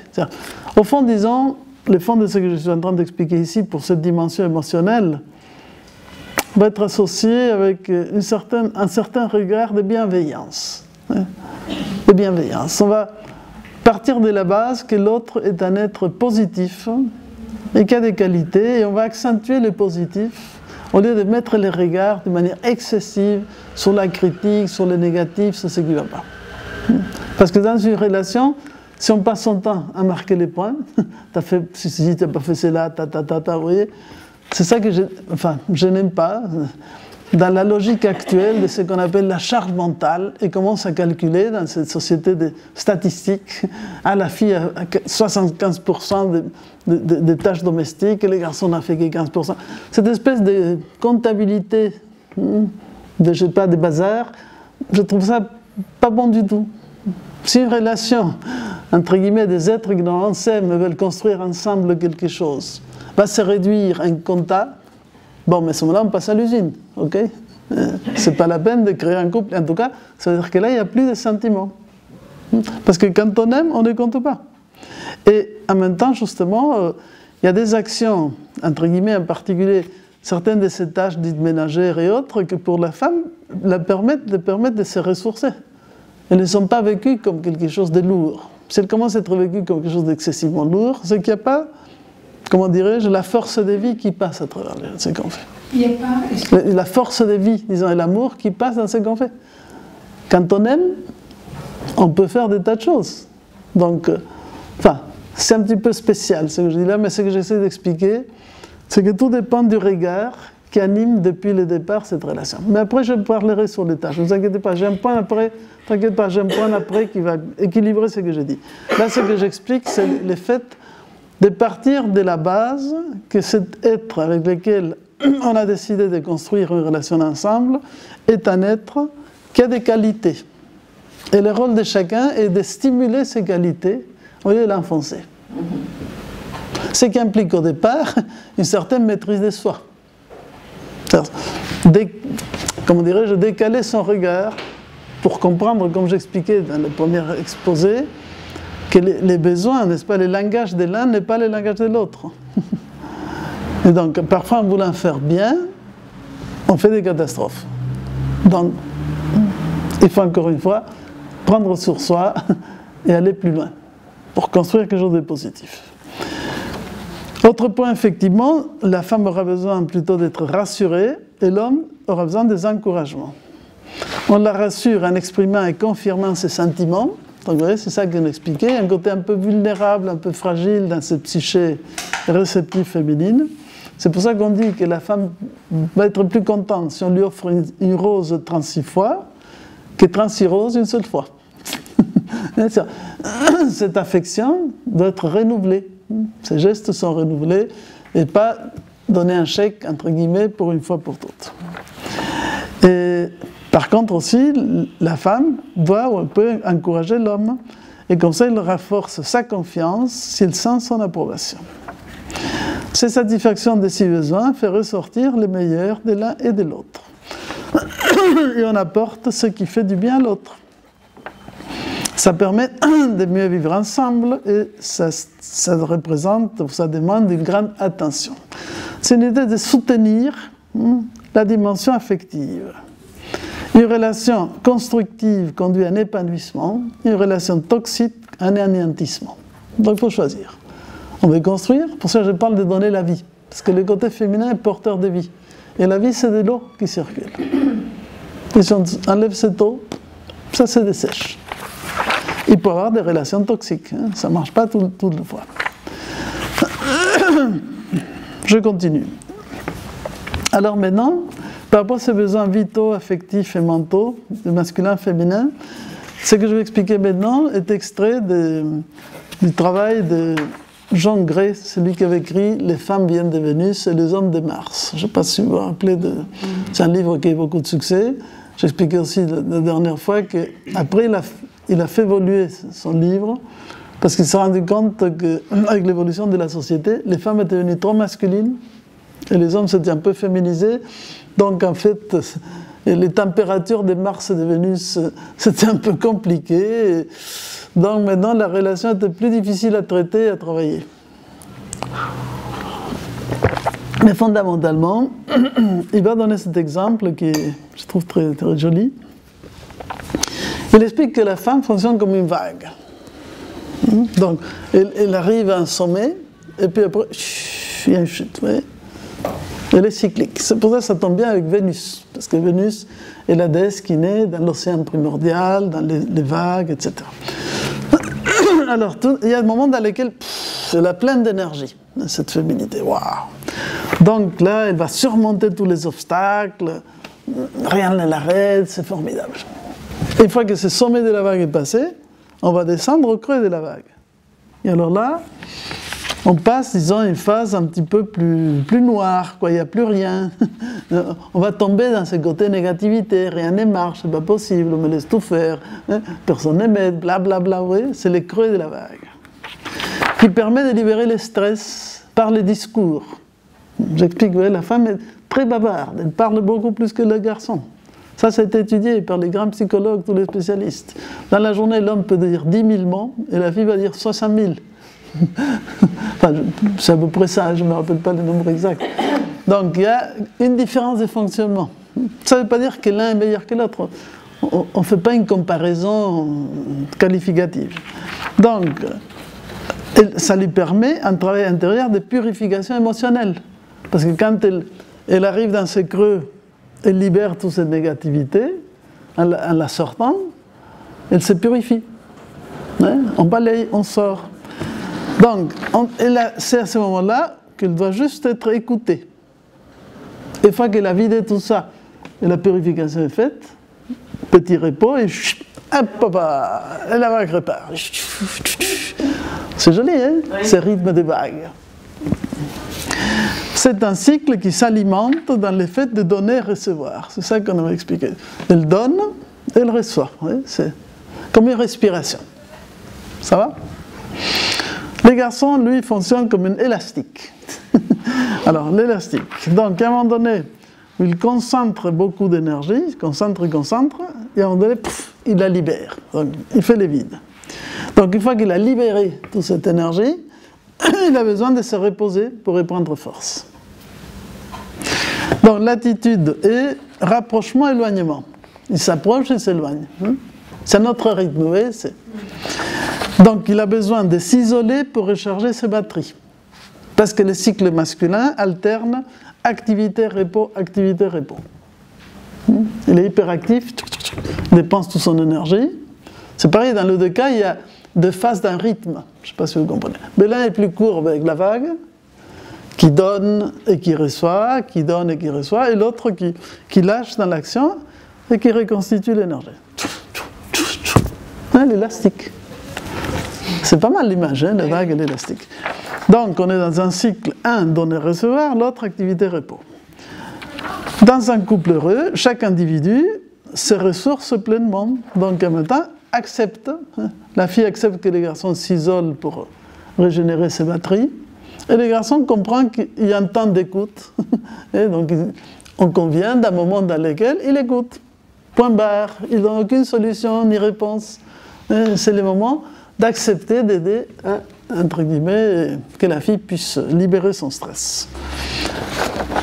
En même temps, justement, ces couples heureux ont intérêt à avoir des centres d'intérêt et des relations communes, mais tout ne peut reposer que sur le couple. Un point important, c'est qu'on dit que les besoins de l'un et de l'autre au niveau du couple doivent être à peu près de l'ordre de 10 à 20%. Mais il faut qu'en même temps, il y ait plein d'autres centres d'intérêt. La vie professionnelle, familiale, etc. Ça ne peut pas être la totalité. Si la femme attend tout de l'homme et l'homme attend tout de la femme, donc, et que c'est l'unique centre d'intérêt, il n'y a pas de vie. Parce qu'en fait, ce côté relationnel, c'est quelque chose qui permet que deux êtres puissent justement se relier, se ressourcer pour continuer à avancer dans sa propre réalisation individuelle. Et pas dans un état de soumission. Sinon, on serait dans la dépendance, voyez, soumission, domination. C'est pas bon. Actuellement, ce n'est plus le type de couple dont la femme a besoin par rapport à notre moment historique, au moins pour la situation occidentale. Il y a d'autres dans lesquels cette situation n'est pas si claire. Alors, demande féminine sur les trois plans, mental, affectif et vital. Sur le plan mental, on l'a dit, romantisme, des gestes galants, des sorties originales, vous voyez, partager des belles choses, le théâtre, les voyages, etc. Sur le plan affectif, se sentir aimé, partage des émotions, donc des événements quotidiens, se sentir écouté, compréhension de ses états d'âme, voilà, ça c'est ce qu'elle demande sur le plan affectif. Donc, et sur le plan vital, au niveau de ses besoins vitaux, une vie sexuelle satisfaisante, c'est normal, et on arrive au côté très concret, partage des tâches ménagères, ça pour la fille, capital. Donc c'est la célèbre charge mentale, que ça doit être un petit peu équitable dans différents domaines, que ce soit la maison, l'éducation des enfants, dans l'idée d'un travail coopératif. Bon, ça c'est un petit peu un point qu'il faut clarifier. Il faut effectivement que les garçons soient intelligents pour trouver des solutions qui allègent cet aspect qui peut être très embêtant, même si c'est, comment dirais-je, pas si grave que ça, mais quand même, il faut le considérer. Ça fait partie, entre guillemets, de l'harmonisation de cette économie de vie. Alors, quelles sont les demandes masculines sur le plan mental, affectif et vital? Eh bien, sur le plan mental, on l'a vu, la reconnaissance, qu'on la reconnaisse, qu'il sent qu'il a un certain degré de pouvoir, pas perdre la face. Les garçons n'aiment pas perdre la face. Alors là, il y a toute l'astuce féminine pour faire comprendre que vraiment il est génial. Bon, mais ça, c'est une subtilité de la question. Il va se concentrer sur les choses importantes. Alors vous allez voir ça c'est intéressant. Sur le plan affectif, se sentir apprécié, qu'il faut donc le satisfaire, qu'il peut protéger, se sentir libre et pas jugé, il faut qu'il puisse avoir de l'espace, un espace-temps, entre guillemets, de liberté, se sent tranquille, soit pour aller à la pêche, comme on expliquait, ou ces moments dans lesquels il est dans la célèbre boîte du rien. J'expliquais ça la dernière fois, le cerveau masculin a plein de petites boîtes. Donc chaque chose, il sort une boîte, ça c'est le boulot, il ouvre, il ferme. Il ne faut pas qu'il touche les autres. Les enfants, il ouvre, il ferme. La femme, il ouvre, il ferme. Il dit en bas de tout, il y a la belle-mère, il ouvre, il ferme. Chaque chose, c'est vraiment dans sa place. Et il y a une boîte unique dans cette grande ensemble de boîtes, c'est la boîte du rien. Il ouvre cette boîte, il n'y a rien. C'est les grands vides. Waouh! Et c'est justement le moment dans lequel les garçons se ressourcent, vous voyez, parce qu'ils doivent recharger. Il ne pense à rien. C'est quand il allume la télé, il zappe. Alors la fille vient dire, qu'est-ce que tu regardes? Rien. Il est content parce qu'il ne regarde rien. Celui-là, il revient. Il faut respecter ce temps, entre guillemets, de silence. Pour ça, il va à la pêche, il se cache dans une grotte. Vous voyez, ça, c'est important. Il faut lui laisser cet espace. Parce qu'il disait la fille qui est curieuse, parce que la femme, en plus, c'est l'histoire des Pandore, elle est hyper curieuse. Alors, à quoi tu penses, hein? Le gars lui demande à quoi tu penses? À rien. Et là, elle ne comprend pas. Parce que le mental féminin est toujours en train d'organiser 40 minutes. On est occupé, on est actif. C'est un mental hyperactif. Et ça, c'est pas bon. Alors là, il faut être un peu plus zen. Il faut pratiquer l'art de vider le mental. Méditation, marche silencieuse, tout ce que vous voulez. Bien. Et sur les plans vital et physique, les garçons ont besoin de se sentir utiles. Ça, c'est important. Servir, aider, recevoir de l'approbation par rapport à ça. Mais, ça c'est très bien expliqué par John Gray, il faut comprendre qu'il va agir plutôt comme monsieur intervention d'urgence que le monsieur qui fait des choses tout le temps. Donc, dans sa logique, il y a un problème sérieux, alors j'y vais. J'arrange, je ne sais pas, les tuyaux qui est bouché, les trucs comme ça, c'est important. Mais les petites choses, ce n'est pas tout à fait son truc. Donc il faut organiser ça avec intelligence. Parce qu'il doit garder les contrôles de la situation et agir à son rythme. Donc il faut lui laisser agir à son rythme. Là, on est toujours dans l'idée que chacun organise le boulot d'une manière parfois un peu différente. Et comme la femme a l'habitude, par ses côtés, je pense, gestion des enfants, de l'éducation pratique, la femme a un sens pratique quand elle doit organiser effectivement les rythmes de la journée, les boulots, la maison, les enfants, c'est vrai qu'on explique qu'il a un cerveau où il y a énormément d'interconnexions. Les garçons, lui, chaque chose est à sa place. Donc, pour ça, en blague, on dit qu'il est plutôt monotâche. Aujourd'hui, on conteste tout ça, mais bon, je pense qu'il y a un peu de ça. Donc, il aime bien faire un truc bien à fond, et la fille, pendant qu'elle fait ça, elle pense à 40 000 autres choses. D'accord? C'est vraiment tout à fait un autre système de fonctionnement. Donc, il faut bien comprendre que il peut peut-être avoir besoin d'agir à sa manière, à son rythme, mais il faut laisser faire. Il ne faut pas les traiter comme un enfant. Disons, ce que l'homme ne supporte pas par rapport à la femme, c'est imaginer qu'elle devient la mère. Vous comprenez? À ce moment-là, il se sent diminué, dégradé, il perd confiance.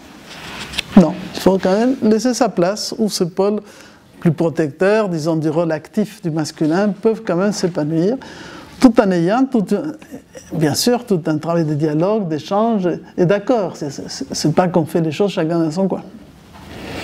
Bon voilà, ça c'est pour ces jeux, entre guillemets, des besoins plus spécifiques. Avez-vous des questions, des commentaires, des réclamations? Moi, je me reconnais pas. Tu ne te reconnais pas du tout. Disons, c'est un tableau général, oui, général. Disons que globalement, ça fonctionne comme ça. D'accord.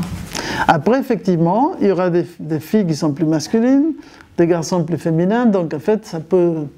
Il y a toujours les pourcentages dans mon histoire, d'accord? Mais si tu essaies d'observer autour de toi le fonctionnement général de la gente féminine et masculine, tu verras que ça fonctionne assez bien, d'accord? Après, dans mes archétypes, il y a le célèbre Aphrodite, qui est là, la féminité totale. Après, tu as Athéna, qui est la femme guerrière combative, donc qui est plus dans la pensée et autres, qui sera un peu différente dans son mode de fonctionnement. D'accord? Donc il y a plusieurs modèles, plusieurs archétypes qui peuvent se mettre à l'œuvre.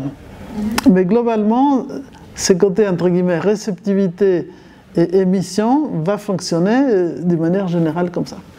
Mais est-ce que ça veut dire, parce que je lis sur ce que vous dites, quand moi j'ai montré à ma fille la première réunion, etc., moi je me reconnaissais vraiment dans tous les travers, le tableau des femmes, etc. Et ma fille ne se reconnaissait pas du tout, moi je ne la reconnaissais pas du tout dans le schéma qu'on vient d'exposer, femme, et elle se voyait plus côté homme. Est-ce que ça veut dire que la charge de testostérone, on revient à la première réunion où on parlait d'œstrogène, est-ce que ça veut dire que la charge de testostérone chez une femme est peut-être plus importante quand elle ne se reconnaît pas dans tous les traits qu'on a donc oui, je pense qu'un oui, je pense la dernière fois est là.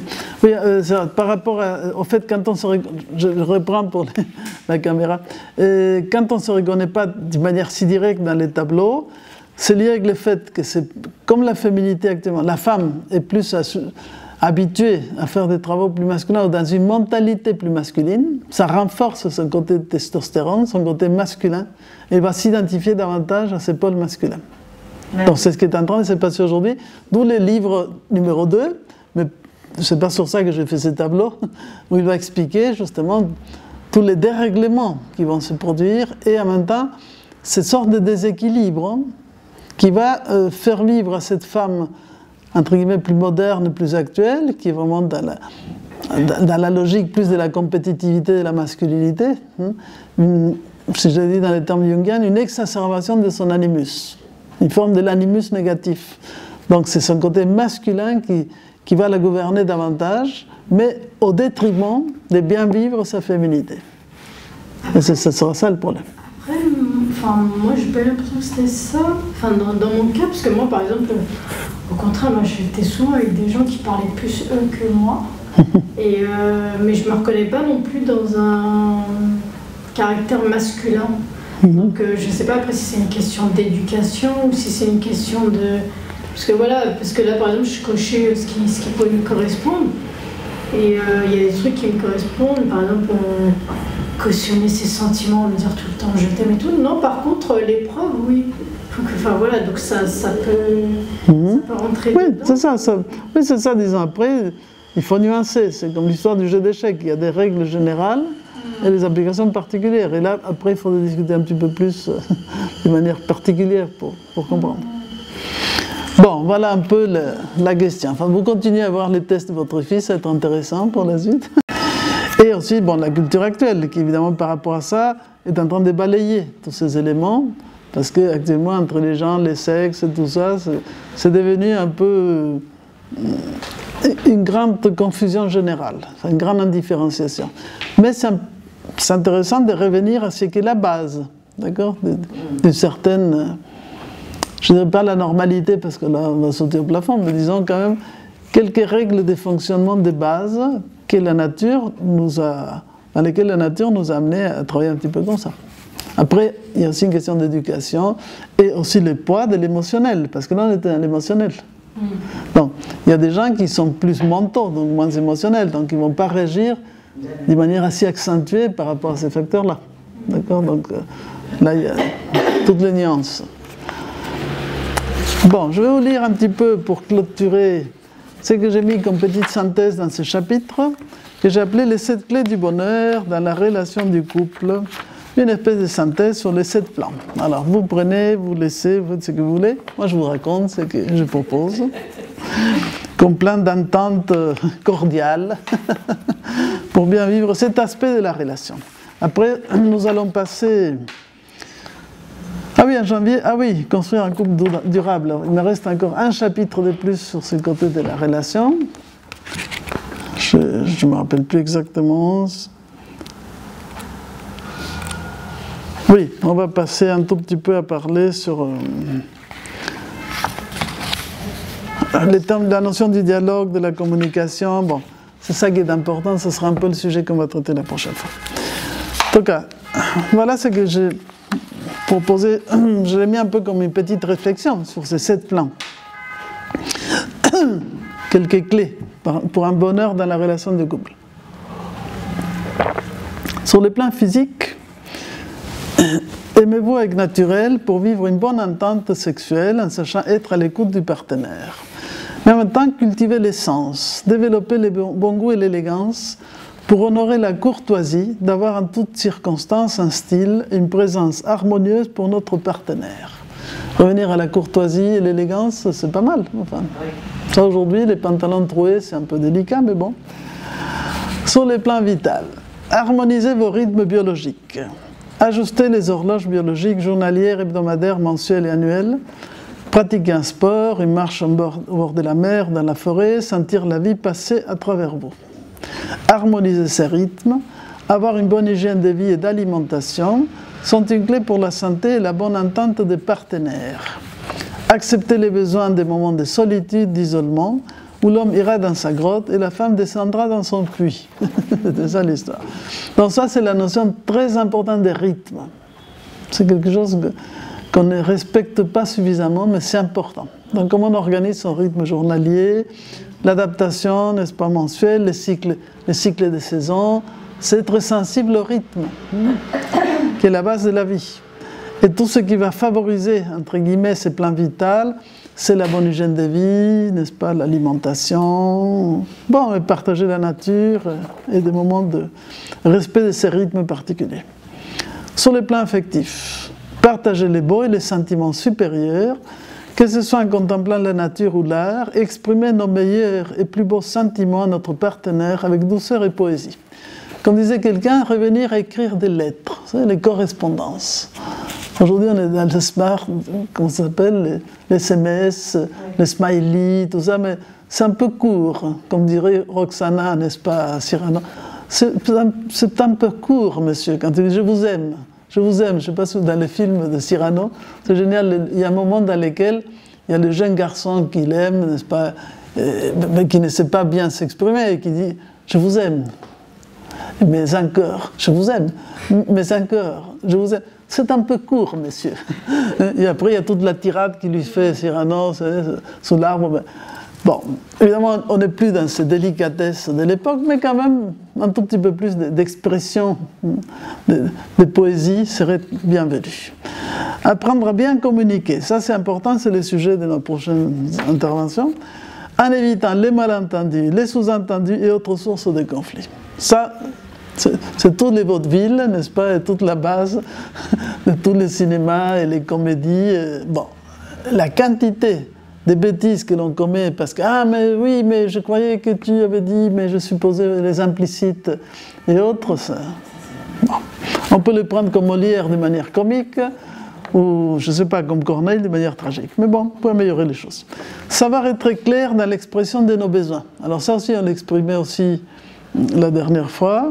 C'est l'histoire, surtout dans les mondes féminins. Vous voyez, là, vous avez un peu l'expression de ça. La fille, dans sa logique, comme elle le vit par rapport à la relation féminine, l'autre va vraiment comprendre quels sont mes besoins. Donc je n'ai pas besoin de l'exprimer. Et les garçons disent, mais tu ne m'as pas dit exactement ce que tu voulais. Pour lui, un oui c'est oui, un non c'est non. Pour la fille, un oui c'est mais peut-être, mais est-ce qu'il veut dire ça, mais qu'est-ce qu'il pense derrière ce qu'il me raconte? Elle s'est fait tout un cirque, tu vois. Ah, tu vois, là, tu rigoles. Donc, on se fait son cinéma. On se fait son cinéma, vous comprenez? On se fait tout, voilà, lui, il est direct. Mais ça c'est un petit point qu'il faut quand même comprendre, qui peut provoquer savoir vivre des moments où l'inattendu, l'imprévisible et l'humour sont présents. Il faut quand même être créatif. Sur le plan mental, dans la sphère de l'autonomie, parce que le plan mental est essentiel de l'autonomie, ça va respecter l'autre comme un être à part entière, avec ses choix et son propre destin. Ça, pour moi, c'est une condition fondamentale. Si l'autre n'est pas un être à part entière, qu'est-ce qu'il est, une potiche, un décor? Non. Accepter de ne pas dépendre de l'autre pour plus de 10% de nos besoins. Encourager par l'exemple à que chacun exprime le meilleur de lui-même. Et ça, c'est aussi l'histoire. C'est par l'exemple. C'est pas en étant démoralisateur, donneur de leçons, ennuyeux, vous voyez, parce que ça tue les couples. Vivre une relation authentique et véridique où on peut tout dire à condition de savoir le dire. Alors là, à condition de savoir le dire. Ça, c'est l'art de la diplomatie. Beaucoup de fois, justement, on fait des raccourcis saisissants. Justement parce que, comme dans les plans affectifs, on ne maîtrise pas ses propres émotions négatives, on va se venger, on va sortir les trucs horribles. Et après, on se dit, mais trop tard. Hein. Le couteau est sorti trop tôt, alors le type est mort. Non, c'est pas possible. Il faut quand même essayer de trouver des manières intelligentes. Donc, tout nous renvoie, vous voyez, le problème, c'est que dans cette proposition qui a l'air simple et bête que je vous raconte, comme il y a toujours une dimension philosophique et d'exigence, tout renvoie à soi-même. Il faut être une capacité d'autocontrôle pour pouvoir justement penser à la relation à l'autre. Ça ne se fait pas si facilement, les couples, hein, sinon il n'y aurait pas un sur deux qui se garde la figure. Hein. Sur la sphère de la confiance, assumer les paradoxes ensemble. Et oui, la vie est pleine de contradictions. Un va vouloir telle chose, l'autre l'autre, donc il faut vraiment relier tout ça. Voir toujours le meilleur de l'autre pour qu'il incarne le plus beau de son anima ou animus. Donc, si on est capable de voir ce qu'il y a de meilleur, on va aider à ces meilleurs à émerger. Si on ne voit que les pires, on tire vers le bas. Ça s'appelle la magie sympathique. Et accepter aussi son imperfection, parce qu'en même temps, quand on critique l'autre, c'est comme l'histoire de jeter la première pierre. Sommes-nous si parfaits pour penser que l'autre est plein de défauts? Et nous? Et nous? Apprendre à partager une même vision et les mutations tout au long de la vie pour faire vivre et grandir un amour durable et transcendant. Ça, c'est important. On évolue. Et s'il n'y a pas une évolution, un parallèle des deux êtres, c'est ça qui va provoquer à un moment donné des chemins qui bifurquent. Mais on aime bien les couples qui durent, non? C'est pas mal. Sur la sphère de l'empathie, l'amour ne s'explique pas. Alors là, on arrive à la phase... Si l'on vibre amoureusement, tout se met à vibrer autour et l'on sent la puissance indestructible de la vie qui passe à travers nous et nous unit à la grande vie universelle. C'est la vibration de l'amour. Lorsque l'amour devient don de soi sans calcul, il nous irrigue et nous grandit. Voilà ce dont je parle. Il y a un proverbe hindou qui dit « Tout ce qu'on aime devient beau ». Tout ce qu'on aime devient beau. Je vous laisse méditer sur ça. Parce qu'effectivement, même si, entre guillemets, je ne sais pas, quand je pense la femme égyptienne était très intéressante. Je parle de l'Égypte pharaonique. Elle avait une place extraordinaire dans la société, elle était respectée, elle pouvait faire tous les métiers, il y a eu des femmes médecins, il y a eu des femmes vizirs, enfin, c'était pas celle qui était cachée dans son gynécée. Mais en même temps, je voyais tout à fait, on voit naturellement, tout ce qui est du rôle du féminin, de garder la maison, d'entretenir la santé, de faire un certain nombre de choses. Si cela est fait avec amour, ce n'est pas des horribles tâches tout à fait lourdes. Ça, voilà, c'est ça que je vous expliquais. Pourquoi est-on obligé aujourd'hui de considérer d'une façon méprisante ce qu'on appelle, entre guillemets, les tâches ménagères? Il y a un problème. Si cela était vécu comme dans la société traditionnelle, comme quelque chose d'important, vous voyez, et vécu avec une dimension du sacré. Faire les pains. Quand on voit, par exemple, quand nous allons en Égypte, encore aujourd'hui, ces femmes qui font les pains dans les petits fours et tout ça, il y avait dans la société traditionnelle tout ce qui était ces métiers du féminin, ces métiers de la vie, ces métiers, disons, associés avec la nature, la nourriture, etc., qui avaient toute une charge du sacré qui leur donnait une noblesse extraordinaire. Et on ne considérait pas ça comme des travaux méprisables, négligeables, pas importants. Mais comme nous avons enlevé la magie et le respect de la vie qui passe à travers les choses, non, on a dit, il y a des métiers importants et d'autres pas. Il y a des boulots de qualité, donc on va et tout le monde va vouloir, par exemple, faire des hautes études, etc. Quand certains qui sont beaucoup plus doués pour des travaux manuels pourraient s'accomplir pleinement dans ça, mais non. Comme on a décidé de manière intellectuelle et abstraite ce qui est important et ce qui ne l'est pas, on a tué la vie. Et on a commencé à faire plein de calculs. Et on a rendu les gens beaucoup plus malheureux qu'heureux. Parce qu'on n'innerve plus les choses de la magie, de la vie et du sens et du sacré.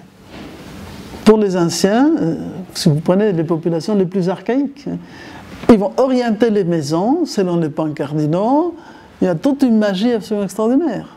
Et chaque objet du quotidien, vous voyez ça en Inde ou dans certaines civilisations, les femmes, vous savez, qui font des mandalas tous les jours devant l'entrée, etc. Et tout un rite pour laisser quelques miettes pour alimenter les fourmis. Enfin, il y a toute une union avec la vie qui est absolument magique. Et nous? Non, on fait des calculs. T'as fait combien de temps les ménages, les machins, les trucs? C'est mesquin, voilà, je cherchais les mots, c'est mesquin, c'est petit, hein, c'est calculateur, c'est l'avarice des Molières, quoi. C'est l'avare des Molières. On est tombé dans le monde des avares. Et si on est si avare, c'est parce qu'on n'aime pas. Et on ne peut pas créer un couple, entre guillemets, qui fonctionne si on n'aime pas. C'est aussi simple que ça. Mais aimer simplement ne peut pas se contenter d'une simple stimulation émotionnelle, d'accord, un coup de foudre. Cet amour dont je parle, oui, demande tout un travail extrêmement subtil pour se déployer dans toute la gamme du septénaire. Bon, je ne peux que vous ne sortez pas découragé de mon histoire, mais tout au contraire, parce que mon intention, c'est de vous aider. Sur la sphère des lettres, le plus haut, aimer, c'est regarder ensemble dans la même direction, comme disait un certain Saint-Exupéry. Vous connaissez cette belle phrase. Dans la sphère de son propre être intérieur, le lien d'interdépendance devient une réalité qui permet de se voir dans l'autre avec les yeux de l'âme. Donc c'est là où je viens, l'interdépendance dont j'expliquais, qui est la clé de la véritable autonomie. La force d'union vainc toute séparativité, et la hiérogamie, hieros gamos, l'union sacrée du couple des âmes, se réalise comme l'union mystique finale de Tristan et Iseult au-delà de la vie et de la mort. Il faut écouter la fin de Tristan et Iseult de Wagner qui est impressionnant. Ce chant de l'amour qui surpasse la vie et la mort. Ou Orphée, en fait, le mystère d'Orphée Eurydice. Bon, je n'ai pas besoin de mourir, mais disons c'est intéressant de comprendre qu'il peut y avoir un amour qui transcende l'espace-temps. Voilà ma proposition pour un couple qui puisse fonctionner d'une manière à peu près efficace. Bon, ça demande des gens qui sont un peu philosophes, je suis d'accord. Mais nous avons une bonne école de philosophie à laquelle on vous invite de participer pour vous former à l'art de vivre. Bien, merci de votre attention. Il y a encore un dernier commentaire avant de vous quitter ce soir? Non? Ça va? C'est bon? Ça va mieux? Non. Oui. Peut-être, en fait, pour faire le lien entre les deux esprits, dans un couple, simplement peut-être de l'empathie, en fait. Oui. Voilà, empathie, c'est très important. Et ça, j'ai l'impression qu'il manque énormément dans toutes les générations. Absolument, mais ça manque parce que nous sommes malheureusement dans une éducation trop matérialiste, et trop égocentrique et narcissique. Donc, on a l'impression de plus avoir le temps d'être étouffé en fait et de tout de suite passer à autre chose si ça bloque, si ça. C'est ça, oui. Se mettant au point de vue de l'autre, on peut comprendre. Absolument. Les problèmes. Absolument. On n'est plus capable de se mettre à la place de l'autre. Ouais. Justement, parce que ça demande, tu vois, de se décentrer. Donc effectivement, avoir ce double regard. Et pour avoir ce double regard, il faut monter la conscience. Donc tant qu'on ne va pas accepter de monter la conscience au-delà de mes instants, mes pulsions, mes désirs du moment, il y aura un problème. Mais l'éducation actuelle, malheureusement, ne nous amène pas dans ce sens. Parce qu'on est dans cette espèce de précipitation permanente pour que ça change tout le temps, Et c'est très mauvais, parce que ça ne nous humanise pas. On est dans un monde déshumanisé. Donc, il faut repenser les choses et recréer des noyaux humains dans lesquels on pratique autre chose. Mais c'est faisable, donc il n'y a pas de problème. Il faut le faire. Si on le voit, il faut aller dans le sens de ce qui nous paraît bien. Non ? Ça s'appelle la vertu. Pour réaliser l'être humain, dans ce qu'il a de meilleur. Nous, on est des amoureux de l'être humain, et en tout cas, dans notre mouvement philosophique qui existe dans plus de 60 pays du monde, et plus de 500 villes, on fait cette espèce de laboratoire pour recréer des espaces d'humanité. Pour qu'on se sente bien, quoi. Bon, on s'écoute, on va plus loin, et c'est faisable. C'est possible, parce que nous sommes composés comme ça, je ne sais pas si c'est clair. On ne va pas fabriquer des extraterrestres ou des martiaux. Non, on va se rappeler ce qu'est l'être humain. Waouh! Qu'est-ce qu'on était riche, on ne s'était pas rendu compte. Parce qu'on avait laissé notre humanité un peu de côté, dans un marché de l'occasion, ou ce que Platon appelle la caverne.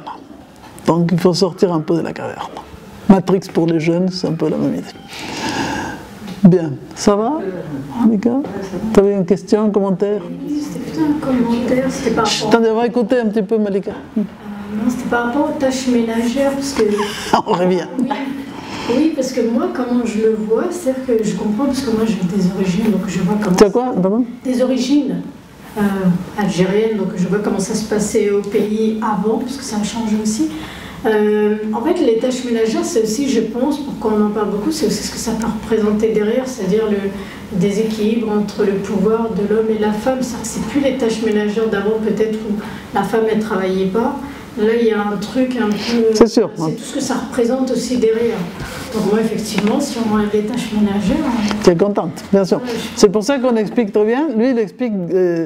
Jean Gray expliquait par rapport à ça qu'effectivement l'homme doit être intelligent, il faut trouver toute l'aide possible pour que la femme soit déchargée de ses tâches ménagères au maximum. C'est pas justement la preuve que les hommes ont évolué, puisqu'aujourd'hui ils sont capables de faire des tâches ménagères.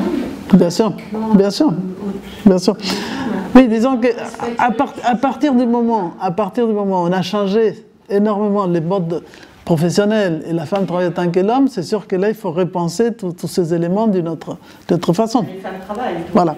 Donc on est dans une autre relation, une certaine logique comment dirais-je, d'équité, enfin, d'équité, d'équilibre, de justice va se mettre en place. Mais c'est juste, moi, ce qui me dérange dans ça, c'est quand cette quête de la justice devient un égalitarisme réducteur et un regard, vous voyez, manichéiste, où on présente la fiche, entre guillemets, la fiche va tac-tac, alors tant de minutes, quand les choses ne vont pas se passer comme ça. C'est ça qui me dérange. Ce n'est pas le fait que les uns et les autres partagent. Avec Fernand, nous partageons des choses, il n'y a pas de problème.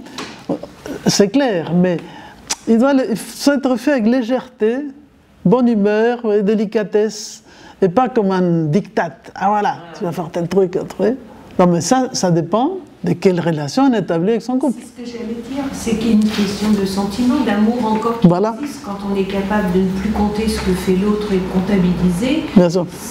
C'est qu'il y a plus, voilà, c'est qu'il y a plus de sentiments. Le chemin que vous décrivez sur comment maintenir dans le bonheur un couple, c'est aussi parce que, essentiellement, si on veut faire, c'est parce qu'il y a encore de l'amour. Bien sûr. Quand il n'y a plus d'amour, on n'est plus capable de faire tout ce schéma. Absolument, on est d'accord. C'est très important. C'est pour ça que, qu'on le veuille ou pas, on revient au vieil amour qui est quand même important. Les petits coupidons, les petits terros. Parce que le mot vertu, moi, il me plaît pas du tout. Parce que le pauvre, il est maltraité. Il est maltraité, oui, parce que vertu, moi, je vois la religion catholique. Ah oui, je comprends. Je comprends. Mais en fait, pour ça, je parle de la vertu selon les anciens. Voilà. Ça n'a rien à voir. C'est pas, tu seras quand même obéissant, sinon tu partiras dans les enfers les plus profonds. Non, là, on est encore dans la coercition. C'est pas du tout ça. La vertu des anciens, c'était vivre, ça vient un petit peu de la force intérieure. Donc il y a quelque chose qui se dégage, et un potentiel en nous qui demande à s'épanouir et se développer dans ce qu'on a de meilleur. Donc c'est ce qui amène les choses à leur réalisation. C'est beau ça. Donc à quoi consiste la réalisation en tant qu'être humain? C'est ça ma vertu propre d'être humain, d'accord? C'est tout à fait autre chose. Et ça ne peut pas se faire par coercion, ça fait par éducation. Donc on fait émerger ces qualités, on teste, on se trompe, on se corrige, on s'améliore, et petit à petit, on s'affine. Et c'est en ça qu'effectivement, la vieillesse était associée à la sagesse si ce cheminement se met en place. Si le cheminement ne se met pas en place, comme dirait encore Platon, il disait les cheveux blancs sont argument d'âge et pas de sagesse. Donc rien n'est automatique. C'est pas parce qu'on prend de l'âge qu'on prend de la sagesse, parce que le bouddhisme dira l'ignorant vieillit comme le bœuf. Son poids augmente mais non pas sa sagesse.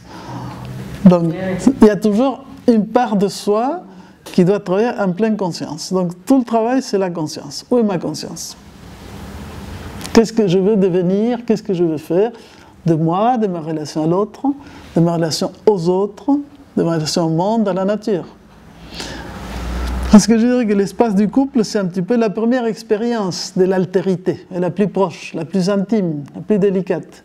Mais si cette relation s'établit correctement, nous pourrons aussi établir une meilleure relation avec tous les autres. Parce qu'on aura appris à dialoguer, à échanger. Et comment les enfants vont se reconnaître dans ce nouveau schéma éducatif du genre, voyez? Mal. Oui, parce que c'est une Mal. Complètement... antinaturelle. Oui. Antinaturelle. Donc on ne respecte pas les lois de la nature parce qu'il y a des idéologues qui veulent tordre le cou à la réalité. Mais ça finit mal, parce que tous ces utopies... Derrière, je pense qu'il y a toute une pensée de liberté. Oui, de pseudo-liberté. De pseudo-liberté. C'est la liberté de l'instinct et pas la liberté de l'intelligence. Ouais. C'est pas pareil la liberté de l'instinct que la liberté de l'intelligence. La liberté de l'instinct, c'est faire ce qu'on veut selon ses pulsions. Je ressens ceci, je ressens cela. Mais en fonction de quoi les gens choisissent même? Tu veux être un garçon, une fille? Maintenant, vous avez vu, tout pour être un genre. Il y a plein d'enfants qui disent « Ah, je veux être un garçon, une fille ». Mais ils choisissent en fonction de quoi? De l'influence, de la figure. C'est comme comment les gens choisissent en politique. Par le sourire colinos du candidat, ou par la réalité de quelque chose, des sérieux, des pensées, sur l'intérêt général, sur le... Alors qu'est-ce qu'il sait cette petite être sur ce qui est être un garçon, une fille? Il ne sait rien. Donc il va être influencé par des forces d'image, vous voyez, entre guillemets, qui amènent d'un truc à l'autre. Et après, on arrive aujourd'hui au cas de plein de gens qui ont suivi ces opérations, après ils ne peuvent pas revenir à leur état de départ. Il y a plein de cas de détresse extrême. Donc attention, là on est en train de jouer les apprentis sorciers. Mais ça fait partie de ces moments de confusion historique, parce que comme tout est un peu mélangé, on ne sait plus très bien où donner sa tête. Est-ce que le fait de dire aux enfants aujourd'hui, tu peux très bien ne pas aimer jouer une fille, jouer à la poupée, aimer jouer au ballon, ne pas aimer le rose et aimer le bleu, c'est aussi une liberté. Oui, ça c'est pas un problème. Ça c'est pas un problème. C'est juste pour pas les orienter. Voilà. Disons, il y a c'est vrai qu'il y a un côté stéréotype qui peut être révisé, ça il n'y a pas de problème. Mais ça n'empêche pas qu'il faut quand même donner une explication plus complète et plus claire, ce qui est le propre, entre guillemets, d'abord de l'être humain, et après de cette particularité de polarisation masculin-féminin, et vers où ça amène.